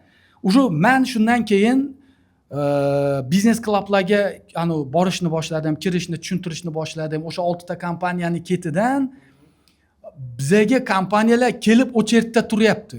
Bizani bitiruvchini kutyapti. Xodimlaringizga. Xodimlar bitiruvchilarimizga, chunki ular o'sha bir payt o'sha toshni tashlab yubordik, hali tosh to'xtagani u ketyapti. Biznesmenning jo'rasi biznesmen. U bir-biriga maqtanyapti. Undan kelib chiqib 50 talab, 100 talab biznesmenlar chiqadi, yozishadi, palonkasiga odam beribsiz. Menga ham iltimos data analist bering. Men bitta narsa hozir esimda, mart oyidamidi, fevral oyida 60% ishga qo'ygan bolalarimizni 15 tami nechtadir bola ishga qo'ygan bo'lsak, o'sha bizga kelgan biznesmenlarga 60% tugatmagan bolalar. Majbur tugatmay ham qo'yib yuboryapmiz bolalarni. O'qib turgan holatida ishlab. O'qib turgan hali 2 oy, 3 oy iyunda tugatadiganlar bor, lekin o'sha fevralda ishga qo'yib yuborganmiz. Mana qisqacha qilib tushuntiryapman o'sha narsani. Bu shunaqa ketyapti. Yana bitta narsani tushuntirib beraman, nima uchun degan. Mana O'zbekistonda banklar juda tezlashdi bu proses. Ya'ni uverenliman, uni aytmoqchiman, o'sha 30 mingta biznesmen u majbur o'tadi bu narsaga degan gapni aytmoqchiman-da, ma'lumoti bilan qayta ishlashga. Bu mana banklarni misolida tushuntirib beraman. Mana banklar bundan 10 yil oldin ham, 5 yil oldin ham serverlari bo'lgan, banklarda ma'lumotlar bo'lgan, lekin qayta ishlashga hojat bo'lmagan. Qaysidir minimum darajada qayta ishlangan, bozorda yashab qolgan bo'lgan. Bozorda yashab qolgan bo'lgan, ularda shu paytgacha ishlagan banklar foyda bilan chiqqanda, endi qanchadir nimada-da, keyin chet eldan qaysidir banklar kirib kelishni boshladi. Misol uchun TBC bankni aytish mumkin, boshqa IT banklarda bular. Tushundim. Bu banklarda departament boshlig'i, misol uchun bo'lim boshlig'i, qanaqadir yana nimadirlar yo'q. Bularda aytishniklar asosan. Kerak emaslar ularga. Data analist bularda application, data analist injenerlar hamma narsani o'rganyapti. nimaga, kimga nima sotish mumkin degan narsani bilyapti, olib chiqyapti, sotyapti. Portfeli juda kattalashib ketgan mijozlar. U mijozlari qaysidir bankning mijozini o'g'irlab qo'yish hisobiga bo'ladi. Mana o'shandan keyin narigi banklarda harakat boshlandi. Ma'lumotni qayta ishlamasa. Chunki qarang, man har bitta bo'lim boshlig'i, departament boshlig'i bu hammasi produktni narxida o'tiradi, tan narxida o'tiradi. Bozorda o'sha tan narxi arzon bo'lmagan mahsulot hech kimga kerak emas. O'shaning uchun banklarda tezlashib ketdi. Endi xuddi shu narsa biznesmenlarda nima uchun boshlaydi? Xitoy kirib kelishni boshladi. Xitoy oldin B2B ishlagan bo'lsa, hozir magazin ochib oxirgi mijozga o'zi sotyapti. Men Xorazmda ko'rdim, Xitoyda ko'chalarda yurib o'zi kimga nima kerak, qaysi mahsulot, qaysini ko'p olasizlar, qaysi narx qanaqa bo'lishi kerak degan nima qilinyapti. Bu nima degani? Bu konkurensiya. Raqobat kuchayapti. Raqobat degani endi ertaga misol uchun bizning biznesmen qanaqadir plastmassa idish chiqaryapti. Uni 10 ta ishchisi bor, 2 tasi, 10 tadan 8 tasi zo'r, 2 tasi zo'r emas. Ya'ni plastmassa idishni eng ko'p birak mana shu ikkala xodimi chiqaryapti. Bu o'sha har bitta chiqargan biraki mahsulotning tan narxida o'tiradi bu. Mahsulot tan narxi o'sha ko'tarildi degani bozordan chiqib ketadi degani. O'shani bu qanaqa aniqlaydi? Faqat data bilan o'shani bilib, ichiga kirib, sistema ERP qo'yib, o'sha ma'lumotni olib tursagina keyin kelib chiqadi. O'sha ishchini almashtirish kerak. Uni almashtirish uchun bilish kerak. Mana shuning uchun bu ketadi. Buni isboti mana borib eksperiment qilib 2-3 haftada 6 ta odam qo'ydik dedim-ku. O'shani davomida mana kecha menga ma'lumot qilib berishdi. Hali hammasi emas, bizaga kelib, biza o'zimiz ishga qo'yganlar o'zi 250 ta atrofida ekan. Zo'r. 250 ta odam, bu akademiyanikini aytyapman. Men hali u yoqdagi haligi talant programmani aytmayapman. Ularni qo'shib chiqsa 1000 tadan oshiq o'sha bolalar o'sha data analitika bo'yicha ishlayapti. O'shalarning 80% O'zbekiston bozori. Xo'p, hozirgi holatini tushundim. Siz kelajagini qanaqa ko'ryapsiz data analitikani? Aytaylik, 5 yildan keyin uni kelajagi qanaqa ketadi? Men bunda fakt bilan gapirishga yana harakat qilaman. Keyin u yoqni to'liqroq tushuntirib beraman. Ya'ni Amerika bizdan 10 yil, 15 yil oldinda dedik. Kamiga 10-15 yil oldinda dedik. Olib qo'yganda 10-15 yil oldin bo'lsa, ularda olib qo'ygan bo'lardi. Bugungi kunda nabarot ularda talab oshyapti. Bizda ham yaqin 5 yil emas, bemalol 10-15 yil deb aytaveramiz. Sababi men bunda aytdim-ku, mashinaga benzin, qarang. Sun'iy intellekt doktordan zo'r diagnoz qo'yishi mumkin. Sun'iy intellekt arxitektordan zo'r chizib berishi mumkin. Lekin sun'iy intellekt u sohalarni o'rnini egallashi mumkin. Qaysidir ma'noda hozir mana shunaqa ko'rdim bitta nimani, misol uchun yo'taldan kelib chiqib 98% aniqlikda bu bronxit yoki pnevmoniya yoki oddiy yo'talni aniqlab beryapti. Doktorlar yig'ilib turib 66% berishdi maksimum yo'talni eshitib turib. U shunaqa o'qitilgan sun'iy intellekt, unga juda ko'p. Misol uchun bitta doktor o'zini hayotidagi tajribasidan kelib chiqib qo'ya oladi. Sun'iy intellektda unda chegara yo'q. 100 ta shunaqa doktorni ma'lumotini yig'ib turib, o'qitib turib, o'sha 100 ta doktorni ma'lumotidan kelib chiqib diagnoz qo'ya oladi. Bitta doktor hamma narsani bilmasligi mumkin. Bu doktor bilmaganni boshqa bilishi mumkin, buni bilmagan boshqa bilishi mumkin-da, o'sha biladigan joylarni yig'ib chiqish natijasida zo'r diagnoz qo'yishi mumkin. Lekin bu data engineering shunaqa soha, buni men bemalol ayta olaman. Bu data engineeringni sun'iy intellekt rivojlantiryapti. Sun'iy intellekt bo'lmaganda data engineeringga bo'lgan talab buncha oshmas edi. Yana bitta narsani tushuntirib beraman. Mana biza IT kompaniyamiz Amerikada 10 yildan beri ishlaymiz. Siz tasavvur qiling. Amerikaning ichida dokumentlari to'liq bo'lmasa, yashashga huquqi, green kartasi bo'lmasa yoki fuqarosi bo'lmasa, ishlashga ruxsat yo'q Amerikaning ichida. Siz nima uchun deb o'ylaysiz? Mana hozir bizlarda kompaniyamizda yuzlab Xorazmda, Xonqo tumanida yoki Surxondaryoning Uzun tumanida yoki Qashqadaryoning Ko'kdala tumanida o'tirib bolalarimiz kerak bo'lsa Microsoftning loyihalarigacha ishlayapti Amerikada. Katta 30 milliard yilga 40 milliard dollar foyda qiladigan kompaniyalarning proyektlarini qilishyapti. Ular nimaga deb o'ylaysiz? Resurs yetishmayadiganidan O'zbekistonga datasini ochib beryapti. Ma'lumot resurs yetishmayapti, ishchi kuchi yetishmayapti. Talab 2 marta, 3 marta tez rivojlanyapti. Mana bunday narsa. Misol uchun katta global kompaniyalar Microsoft bo'lishi mumkin, Google va hokazolar mana AI rivojlantiryapti. AI ni rivojlantirish uchun aytganimdek ma'lumotga talab oshyapti, data center quryapti. Data centerlar bu misol uchun 1 yillik data centerni katta pul hisobiga 5 oyda yoki 4 oyda parallelni qurib tugatish mumkin. Lekin odam zotni, insonni kallasiga bilimni ochib solib bo'lmaydi. Unga vaqt kerak. U katta pul bo'lishidan qat'iy nazar u vaqt bilan ketadi. Mana misol uchun data centerlar 2-3 marta ko'p qurilyapti, lekin odamlarning o'rganishini 2-3 marta tezlashtirib bo'lmaydi pul bilan. Unga baribir vaqt kerak, yillar ketadi. O'shani hisobiga bu tafovut yaqinlashmaydi, kattalashadi. Ma'lumot mana oxirgi 75 yil ichida yaratilgan ma'lumotni, 90% ga yaqini oxirgi 5 yil ichida yaratilgan. Tasavvur qilyapsizmi? 5 yil ichida 90% ma'lumot yaratilyapti, qolgan 10% 70 yil ichida yaratilyapti. Bu juda tezlashib ketgan ma'lumot yaratilishi. Mana misol oddiy hozir katta kompaniyalar neft, gaz uchun emas. Mana Instagram bilan tushuntirib beraman. Buni hamma biladi. Qanaqa pul qiladi? Instagram biza ko'ramiz, like bosamiz, komment yozamiz. Bu hammasi ma'lumot, data orqaga tushadi. Qayta ishlanadi. O'zi biza kimmiz? Bizda nimaga qiziqishimiz bor degan narsadan kelib chiqib aylantiradi. Mani o'zim oyiga minglab pul to'layman o'sha Instagramga target qilish uchun. Mana ma'lumotdan milliardlab pul qilyapti bitta Instagram. Qarang. Amazon ham shunaqa qiladi va hokazo boshqasi hamda mana globalniy katta kompaniyalarda ma'lumotga bo'lgan talab oshyapti. Mana o'sha hozir katta global kompaniyalar Microsoft deysizmi, Google deysizmi yoki Meta deysizmi, oldin o'zini yo'nalishi bo'lgan, misol uchun Google misol uchun poisk, qidiruv bo'lgan. Necha marta monopol maqomi deb nimalar bo'lib yurdi Amerikada-da. U monopol edi, misol uchun 3-4 yilda bitta yangilik olib kirsa bozorda yashab qolardi. Hozir unaqa emas. Hozir hamma global kompaniyalar bitta narsani talashyapti, sun'iy intellektni. O'sha bozorda yo'q chiqib ketadi yoki sun'iy intellekt. Men hozir misol uchun Google'da poisk qilmayapman. GPT yoki Cloud yoki boshqa sun'iy intellektni ishlataman. U mana misol uchun Gemini deydi Google yoki Copilot deydi Microsoft. Mana ular ham o'sha o'zlarini nimalarni chatbotlarni sun'iy intellekt platformalarini olib chiqishni boshlashdi. Bu nima degani? Bu o'sha bular qancha ko'p o'sha narsani talashaversa, shuncha katta ma'lumotga talab oshaveradi. Bular qaysidir sohaga kiradi, o'sha sohani ma'lumotini o'zlashtirib oxirigacha olib chiqib olgandan keyin bo'ldi, to'xtaydi, yangi sohaga kiriladi.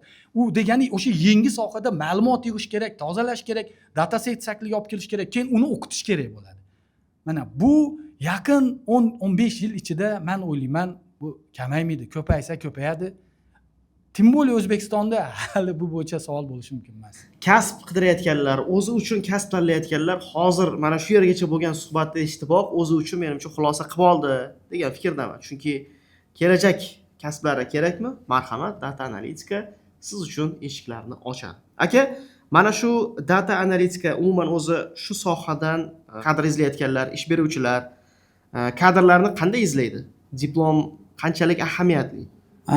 Bo'ldi bu eng o'zingiz paradoksal holatda aytdingiz, diplom bo'lsa propiska yo'q, propiska bo'lsa diplom yo'q. Ularning ham o'ziga xos qiyinchiliklari bor. Ya'ni o'sha o'qiyotganlar yoki bo'lmasam umuman hali balki universitetga kirmagandir. Siz qanaqa o'zi talablar qo'yiladi? Ichimdagi og'rig'imni gapirdingiz. Mana bizga kelyapti ish beruvchilarda, ular ko'nikma bilan to'liq stavkaga menga ishchi ber deyapti. To'liq stavkaga ishchi ber deyapti. Bizada o'qib turgan bolalarimizni 80-90% afsuski studentlar, ular diplom so'ramayapti ish beruvchilar. Bizadan to'liq stavkaga ko'nikmasi bor bolalarni ber deyapti. Biza 90% student bo'lgandan keyin tabiiyki ularga to'liq stavka qilib bera olmaymiz. Hozir yana bitta muammoni aytaman o'sha joyda. Men bu bilan o'qish institut kerak emas, oliy ma'lumot kerak emas degan gapni aytmayapman. U ham qaysidir ma'noda kerak, undan ham akademik nima olinishi mumkin. Men faktni gapiryapman, bugungi kunda bo'lib turgan narsani men obyektiv fikrimni aytyapman. Hech kimga bir tosh otish emas bu yerda. Mana bizada shunaqa eksperiment qildik. 400 tacha ish beruvchini ko'tarib analizini qilgan bo'lsak, 98% ko'nikma bilan to'liq stavkaga xodim so'rayapti. 2%gina bizadagi faktni, 2%gina diplomli bo'lsin deyapti. Bu davlat tashkilotlari asosan davlat banklari. Eng yomon narsa nimada bo'lyapti? O'sha 2% deb ota-onalar prioritet bu yoqdagi 98% imkoniyatni ko'rishmayapti. Misol uchun men gapirmasdim 60 ga 40 bo'lganda, boring 70 ga 30 bo'lganda hamda mana eng orqadan tortib turgan narsa o'sha bizada. Buni ham yetsa bo'ladi. Ya'ni qanaqadir bu mana shu joyda hozir oliy ta'limga men murojaat qilardim. Qanaqadir shu ko'nikmasi bor, ishga kiraman degan bola, mayli institutini ham o'qisin, shu qanaqadir bir imkoniyat qilib berilsa, haqiqatda ishga kirgan bolalarni oldin вечерний derdi, zaochniy derdi, hozir zaochniy ham yopilgan menimcha. O'sha kelgan payti ish joyidan spravka olib borgan paytning o'zida ularni o'sha вечернийga ham zaochniga o'tkazib bersa, bunda menimcha bola oliy ma'lumotini ham oladi, ishli ham bo'ladi, hunarli ham bo'ladi, oylikli ham bo'ladi. Yana bitta muammoni ko'ryapman men. Universitetlarda oldin biza payti aniq bo'lardi. 6 oylik, 3 oylik oldindan уже grafik bo'lardi, qachon soat nechada darsimiz bu o'zgarmasdi. Yoki obedgacha bo'lardi yoki obeddan keyin bo'lardi. Hozir juda ko'p universitetlarda, institutlarda bu narsa ertalab bitta para bo'lsa, Abitdan keyin 3 ta bitta para qo'yib qo'yapti. O'sha u bolani kun bo'yi vaqti ketyapti. U yarim kun ish, menga yarim kun ber deydigan bir 10%, 15% ish beruvchilar ham kelyapti. Ularga ham qo'ya olmayapmiz. Chunki u bola ertalab institutda bo'lishi kerak, abitdan keyin yana bo'lishi kerak. Bir kuni ketdi. Bu dual ta'limning rivojlanishiga ham yaxshi emas bu narsa. Shuni ham qanaqadir bir yoki abitgacha yoki abitdan keyin qilinsa, bu ham bir yaxshi imkoniyat bo'lardi yoshlarimiz uchun. To'g'ri, bu arzimagan, hech kimga ko'rinmaydigan muammolar. Lekin mana shu narsa mana biz ichida yashayapmiz. Biz yecha olmayapmiz o'sha narsani. Bola tayyor, ish beruvchi tayyor. Bola qo'ldan ish keladi, ishlayman deyapti. Hamma rozi. Vaqt, muammo yechilmayapti, hal qila olmayapti. Borib ishga kira olmayapti. Juda ko'p bo'lyapti bunaqa holat. Qaror ham qabul qilindi. Ya'ni bir do'stimiz, ukamiz deylik, shu data analitika sohasiga kirmoqchi, shu yo'nalishni tanlab o'qimoqchi. Xo'p, kirmoqchi bo'lgan yoshlar bu sohaga mosligini o'zi qanday aniqlash kerak? O'ziga o'zi qanaqa savol berish kerak? Demak, men mosman degan qarorini qanday qabul qilish kerak? Fikringiz qanaqa shu? 7 yildan beri bolalarni o'qitib turgan bo'lsak, bitta narsa shunaqa shakllandi, o'sha 80-90% aniqlikka keldik. Bizada test ishlab chiqqanmiz. Bu matematika emas. Bu mantiqiy fikrlash bizani o'rgatadigan narsamizdan kelib chiqib tuzilgan. Ya'ni o'sha bu mantiqiy fikrlashda haligi problem solving, critical thinking deydi. Mana shu narsadan 50% dan baland olgan odamgina o'rtachadan yaxshi data analist, injener bo'la oladi. Bu yillar davomida yetib kelganmiz bu narsaga. Mana bu bitta yo'li. Misol uchun kelib test topshirilsa, o'shandan o'tsa yoki misol uchun kelish imkoniyati bo'lmasa, bu mantiqiy fikrlashi yaxshi bo'lgan odam. Bu matematika emas. Misol uchun ko'pchilik odam men demak matematikani bilishim kerak ekan, matematikada o'qishim kerak ekan deb. Bizda juda ko'p yuridikskini o'qib turib zo'r data analist bo'lib ketganlar. Inyas ingliz tilini o'qib turib zo'r data analist bo'lib ketganlar. Bu umuman boshqa nima bu? Skill deydi. Boshqa qobiliyat. Bu matematika emas. Bu o'sha muammoni yechish bilish. Ya'ni nima uchun bu kerak? Mana misol uchun ingliz tilini zo'r bilmasangiz, data analitikada bu kod juda muhimda. Ingliz tilini zo'r bilmasangiz, qo'shma gaplar bilan tushuntirib berasiz.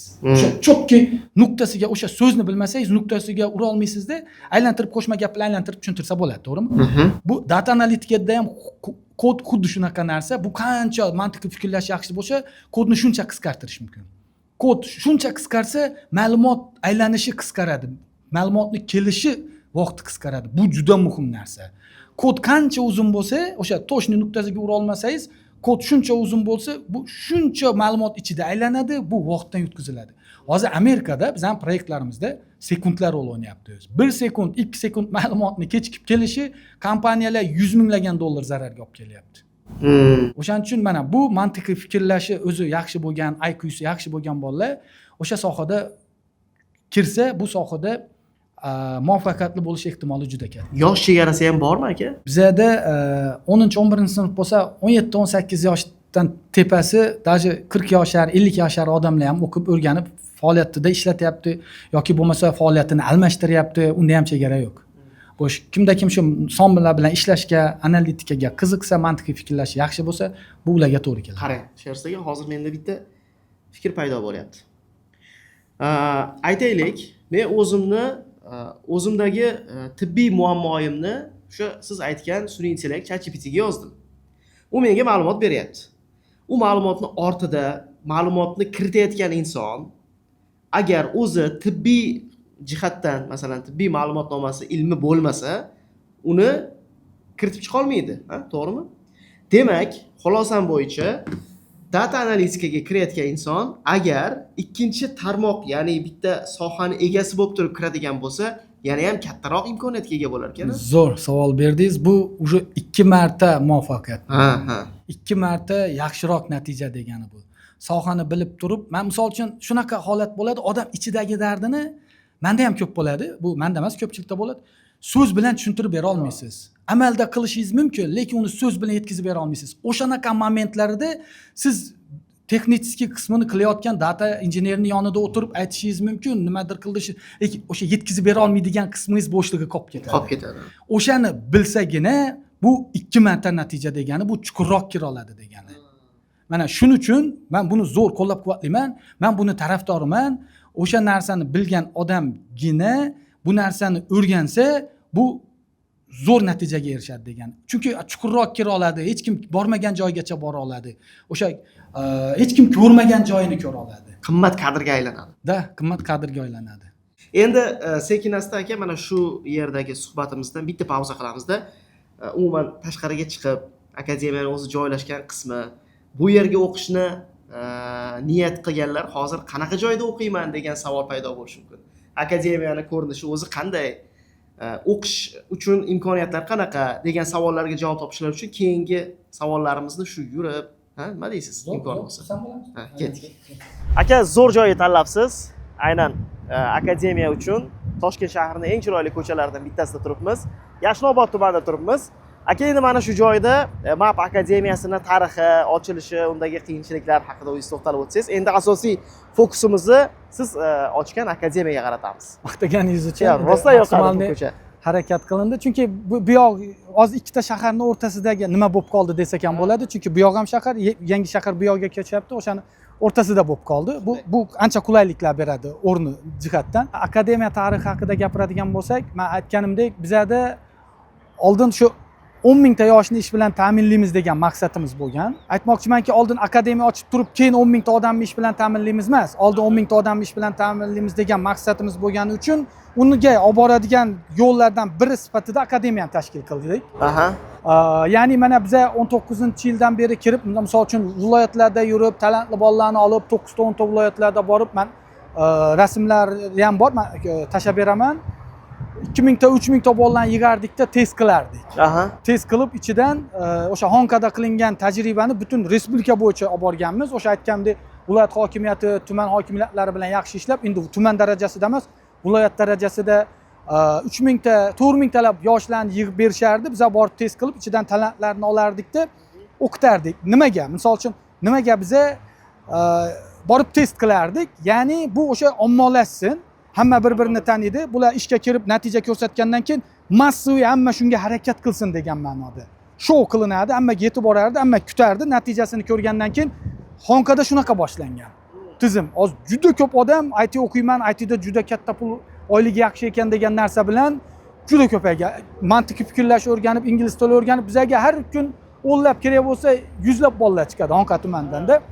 Endi keyin bitta narsa, xo'p, buni qildik, talant programmani yo'lga qo'ydikda, bitta narsa bilan yashayapmiz. Bundan 6 yil oldin ham shu muammo, hozir ham shu bilan yashayapmiz. Ya'ni bizani kadrlarni olib ketishyapti. Tashkilotlar, misol uchun katta EPAM degan kompaniya va hokazo O'zbekistonga kirgan, tashqaridan LinkedInning o'zidan ularga chiqib olib ketishyapti. Biz shu narsa bilan yashayapmiz.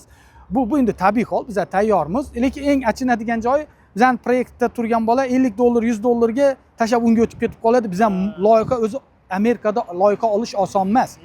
Uni yo'qotish undan ham yomon narsa-da. Keyin o'shaning uchun haqrat sog' bo'ling. O'shandan keyin tushunib yetdik. Endi buni sal masshtablashtirish kerak, maqsadga borishimiz uchun ko'paytirish kerak. Ya'ni bu sohani endi ko'proq tanitish kerak. Qancha biz ko'proq tanitsak, shuncha ko'proq yoshlar bizga keladi degan niyatda. O'sha sohani ko'proq bilishadi, ko'pchilik yoshlar shu sohani o'qishni o'rganadi degan ma'noda akademiyani ochdik. O'sha akademiyada mana endi bu akademiyani ham men bemalol ayta olaman, sotsialniy proyekt deb. Men misol uchun aytdim-ku, bu menda eng vaqtimni ko'p olayotgan, sog'lig'im ketayotgan, energiya, resurs ketayotgan loyiha shu. Lekin eng bundan pul deyarli topmayapmiz desam ham bo'ladi. Pul topmayapsiz. Deyarli pul topmayapmiz, o'zini o'zi qoplayapti loyiha. Nega unda sotsialniy proyekt deb ataymiz? Mana buni mana bundoq o'zini o'zi qoplayapti. Nima bo'lyapti? Endi siz endi aytmoqchisiz, menimcha o'sha talant programmada tekin qilib qo'yavering. Pulga o'qitma, bo'ldi, endi tushundim. Mana talant programmamizdagi bolalar, uni plankalari baland. Ulardan asosiy maqsad u bolalar siz ham bo'lmaganda ham kunini ko'rib, yo'lini topib ketadigan bolalar ular. Ingliz tilidan dars berish mumkin, SATdan kunini topib ketadi. Ularga biz fokus qilganmiz. Ular o'zi ishchi emas. Ertaga ular ish o'rni yaratsin degan ma'noda shunaqa programma bilan ularni o'qityapmiz. Faqat koding o'rgatmayapmiz ularga. O'sha davom qildiringlar, kimdirga bu narsani o'rgatinglar, bu qancha o'rgatsangizlar shuncha uzoq muddat yutasizlar degan narsa bilan qilinyapti. Aytmoqchimanki, qisqa qilib u talant programmamizda kuchli bolalar, advanced darajadagi bolalar, ular bizasiz ham yo'lini topib ketadi. Ulardan faqat ish yaratish uchungina o'qitib nima qilamiz? Bo'lsa ichidan kuchlilarni o'zimizni kompaniyaga olamiz. Lekin biz oldin akademiya yo'q payti o'rtacha bu akademiyada ko'proq 80-90% bolalar o'rtacha bolalar kelyapti. O'rtachadan yaxshiroq bolalar kelib o'qiyapti. U bolalarni biz talant programmaga qo'shib o'qitdik 3 yil, oqlamadi. Tekin narsani qadri yo'q, Qadri yo'q. tashab ketadi. 80-90% bu proyekt oqlamadi. Buni talantlar u tushunadi, krugozor nima u olib ketyapti, ularda yaxshi natija. Bulardan yaxshi bo'lmagandan keyin to'xta, tekin narsani qadri yo'q.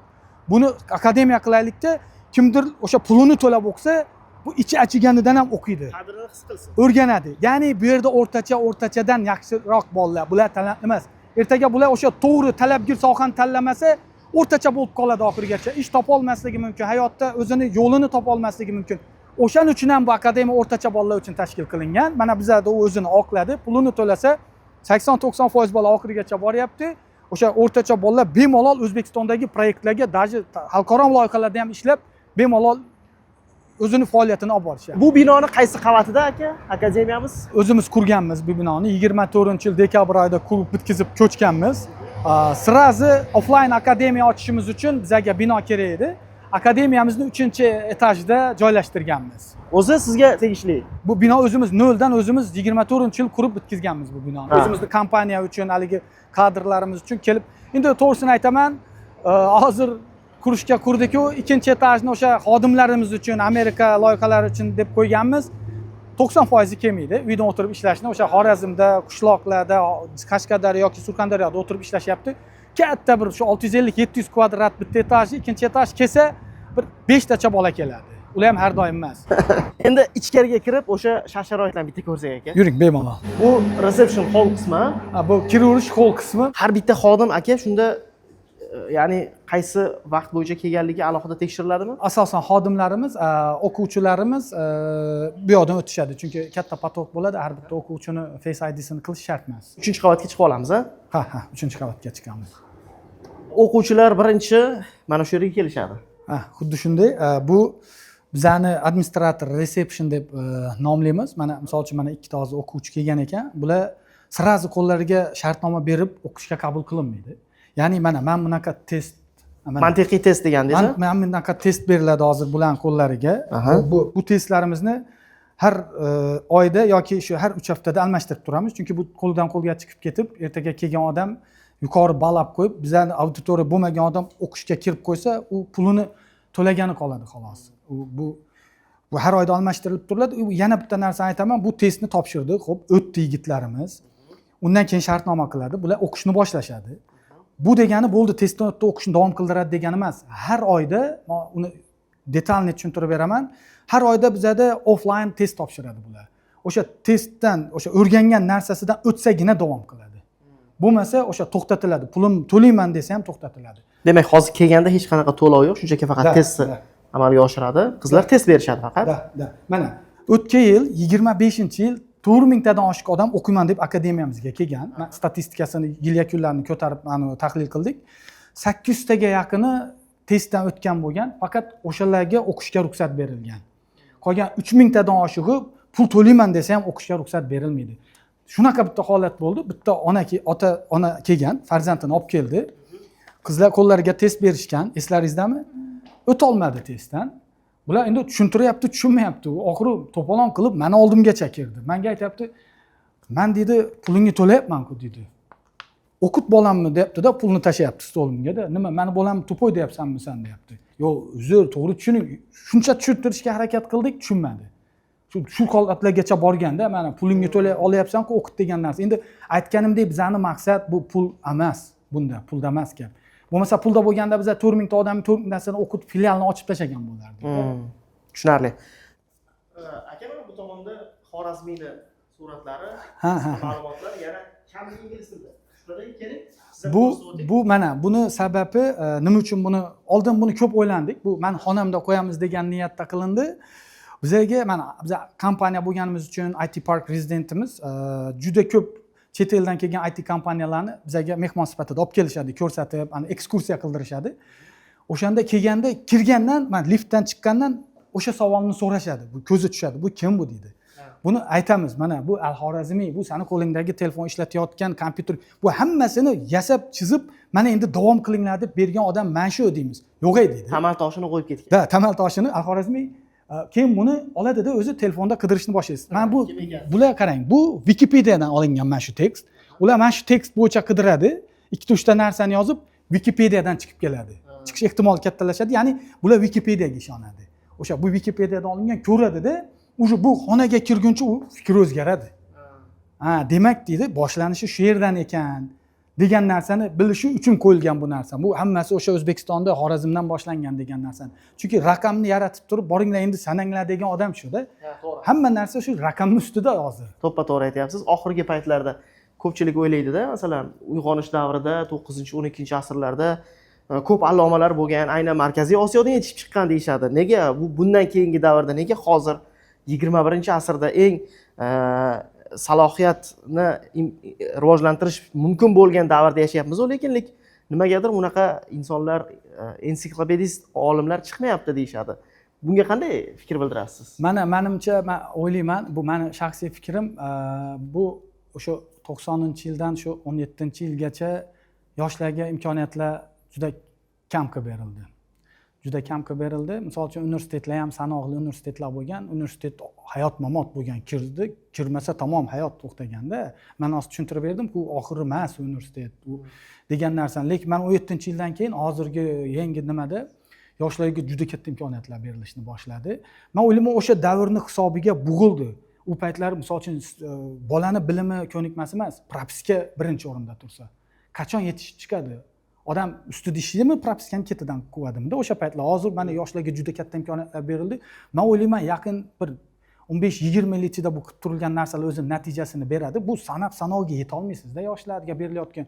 Ingliz tili o'rgansa, yaxshi balosa kursini qoplab beryapti. IT o'rganaman desa kursini qoplab beryapti. Kompyuter yo'q bo'lsa, kompyutergacha olib beryapti-da. Bunaqa imkoniyat bo'lmagan oldin. Men endi o'sha u yo'qotilgan davrning hisobiga bo'lmadi. Endi bu yog'iga o'ylayman, bu yog'iga chiqadi bu narsalar 10-15 yil ichida. Biz uni ko'rdik, potensialni biz bilamiz. Aka, bu umumiy hol, tushunishimcha, va uni atrofida har bittasida alohida xonalar.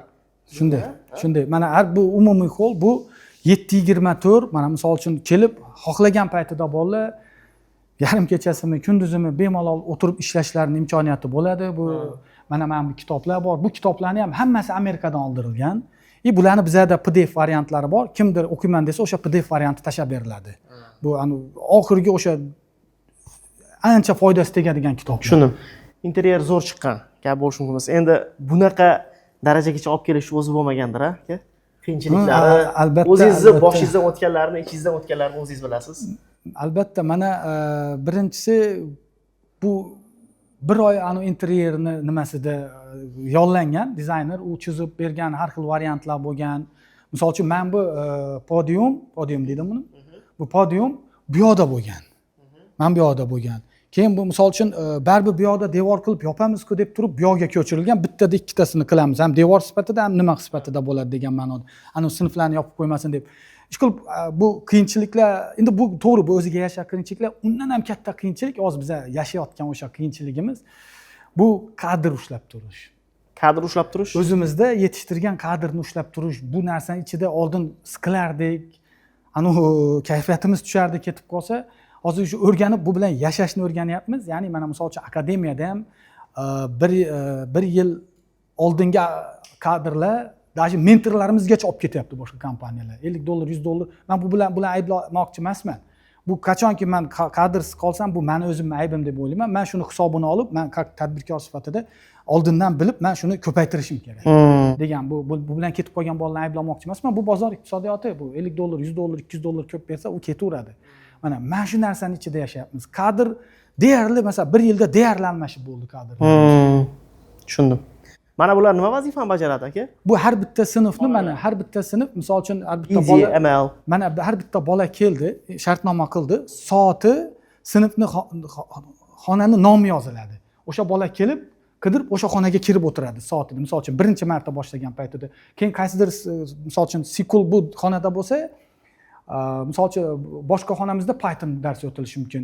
U tizimli qilib har biriga tushuntirib yurmaslik uchun o'sha grafik qilinadi. Grafikda sizni SQL darsingiz, men bu machine learning xonasida soat 3 ta degan narsa qilinadi. Mana shunday kirib bolalar o'zlari topib borib o'tiraveradi dars boshlanishidan oldin. Shuning uchun har bitta xonani nomi berilgan bu yerda.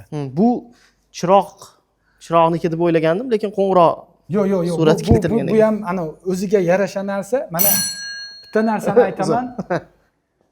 Mana shu akademiyani tugatib turib, bu asosan Bridge degan komanda shug'ullanadi. Hozir uni ham tushuntirib beraman. Uni ham o'zini yarasha tarixi bor. Kim o'zi qayerdan kelib chiqqan degan. Har bitta bola ishga kirgan payti mana bundoq keladida, bu yerga mana ismi familiyasini yozadi mana. Ismi familiyasi, bu ishga kirgan kompaniyasi o'zini fikrini yozadi. Men bu yigitimiz misol uchun Abbosbek Gulamjanov UzAutoTrailga kirgan ekan, men to'g'ri kelgani shu.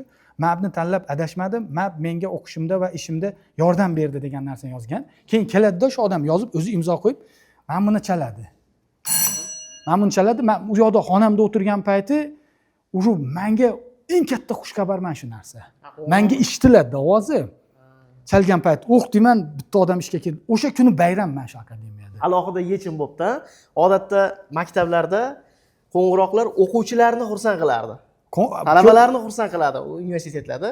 Lekin bu yerda boshqacha yechim qilingan. Da, shu narsa bo'ladi. Bitta qo'ng'iroq degani bitta odam hayotda o'zini yo'lini topdi degani. Mana bu kitob to'ldi. Bu уже 150-chisi to'ldi buni. Mana endi bundan yana bittani o'sha zakaz qildik, olib kelib qo'yishadi. 10 mingdan 150 degani 10 ming nafar rejangiz bor, maqsad bor. Da. 10 mingdan 150-chi bitta narsa aniqlashtirish kerak. Bizda 10 mingdan 1000 tadan oshdi. U bizani haligi sotsialniy talant programmamizni hisobiga akademiyani o'zida 10 mingdan 150-chisi bu. Bu hammasi emas bu yerda. Bu faqat mana shu offline akademiyaniki. Bu o'sha o'rtachadan yaxshiroq bolalar natijasi tushadi bu yerga. U talant programma bu yerga tushmaydi u.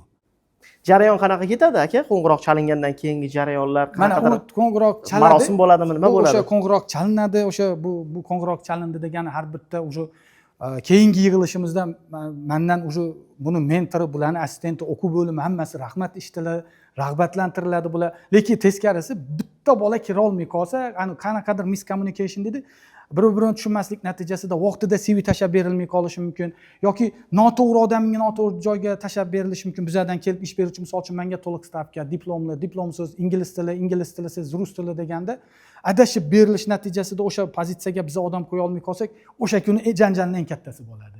Chunki bitta bola yiqilishi bu men uchun oxir nima bu. O'shancha bolalar ham tushunib qolgan, bola ishga kirsa buni chalishdan oldin yugurib kirib oldimga suyunchisini olib chiqishadi. Bugun bola ishga kirdi deb. Xo'p, tashkilotlar ham qo'ng'iroq qilib sizga tashakkur bildirishi yoki-da e'tiroz bildirgan joylari ham bo'lganmi yo'qmi? Mana u e'tiroz bo'lgan narsalari bo'lgan. Mana hozir bitta e'tirozni aytib berib, o'sha Bridge'ga bog'lab beraman bu yog'ini. Mana biza faqat kodni o'rgatsak bo'ldi deb o'ylardim. Chunki hamma narsa tajribadan vaqt bilan kelib chiqar ekanda, ichiga kirganingiz sari o'ylamagan narsalaringiz kelib chiqisha boshlar ekan. Oldin biza 24-yil ochgan bo'lsak akademiyani 1 yil kodni o'rgatdik.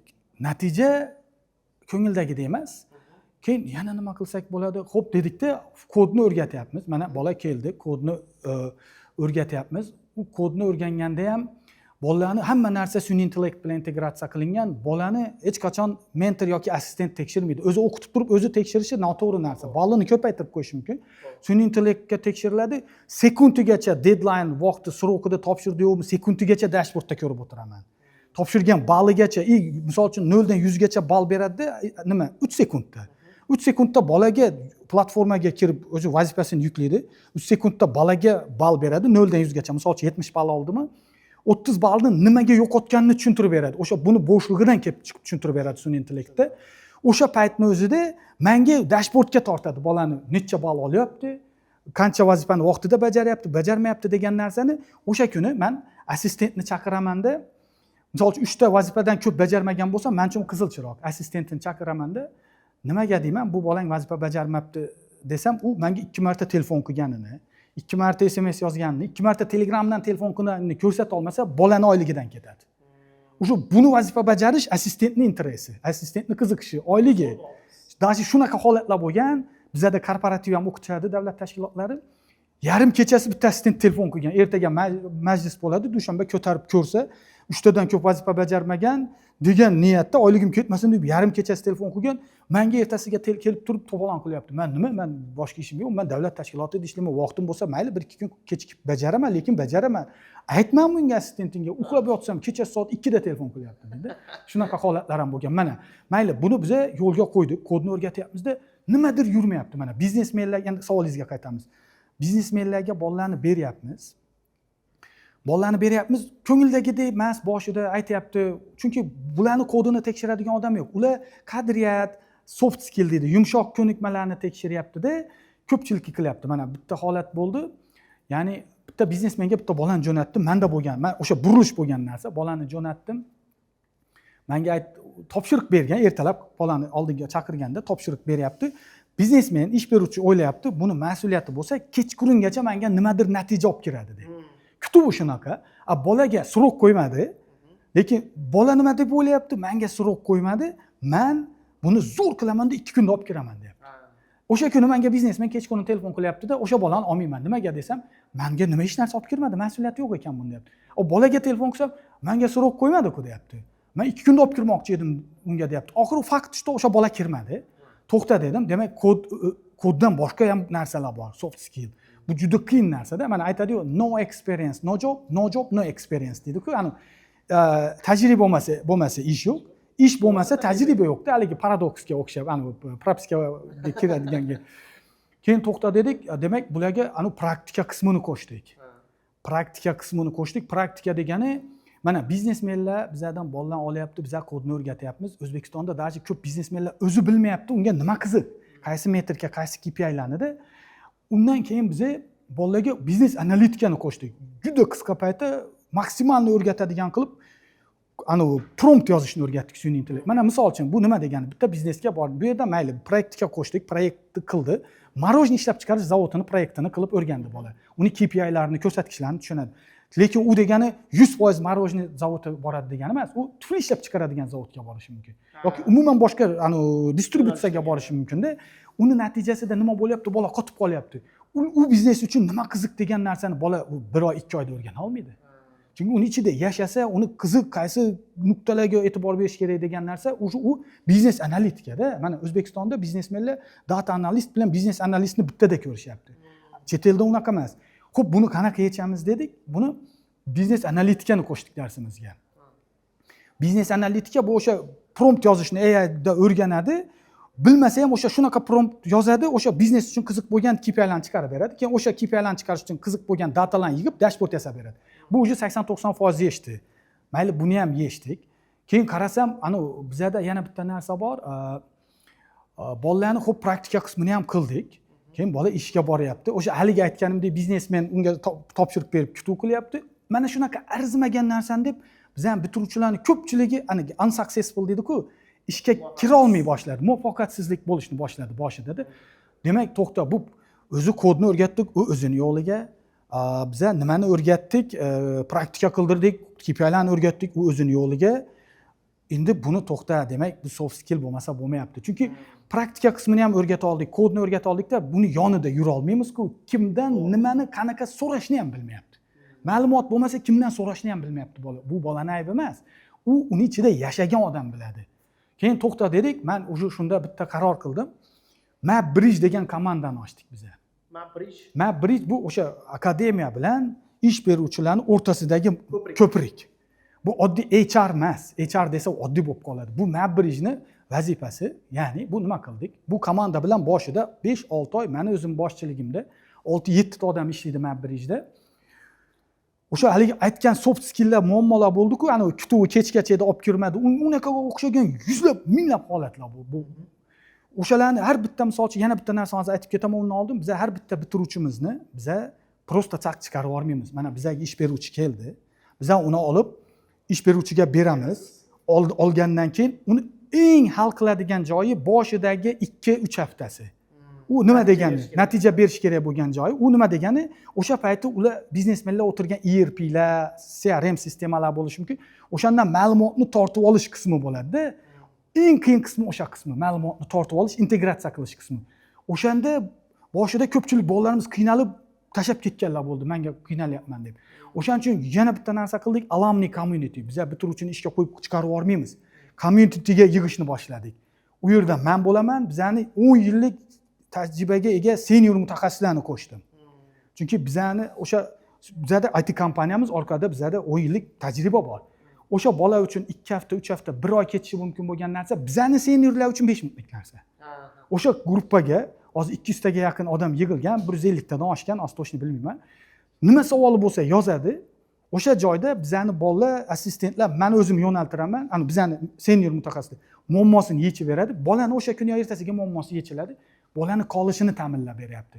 Keyin bu yana nimaga foydalandik? Bu communityda, masalan uchun 200 ga yaqin bolani ko'tardik. 6 oy davomida Map Bridge komanda bilan ulardagi challenge, muammolarni yozib chiqishni boshladik.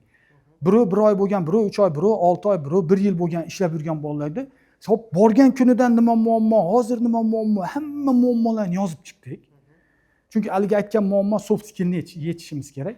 Muammolarni yig'dik, 1000 tadan oshiq muammo bo'ldi. Ishoning, arzimagan muammolar, lekin shu hal qilyapti. O'sha muammolarni yechdikda O'zbekistondagi ish beruvchilarni talabidan kelib chiqib, ularni tajribasi, bizning tajribadan kelib chiqib, yechimlarni yozib chiqdik. Keyin buni bitta sistemaga o'tkazdik. Buni roadmap deb nom berdik, yo'l xaritasi deb. Keyin mana boshida aytdim-ku, mana bolalarni o'sha komanda bilan oson bo'lmadi bu narsa. Har bitta bitiruvchi bilan ishlab, soatlab gaplashildi, yig'ildi muammolarda. Chunki soft skill u ishda tajriba bilan keladigan narsa-da, 1-2 marta adash. Lekin uni bizani bolalarda unaqa imkoniyat bo'lmasligi mumkin. Ish beruvchi xato qilding, uni yonida yurmaguncha hal qilib ham bo'lmaydi-da. Kim nimadir savol bersa, men yurmayman-ku yonida. Buni savoliga bunaqa javob ber, bunga bunaqa qilib yechim qil degan narsani. O'shaning uchun muammoni yo'l xarita qildikda, endi ani sun'iy intellektga biz kodni tekshirishni yuklab qo'ydik-ku.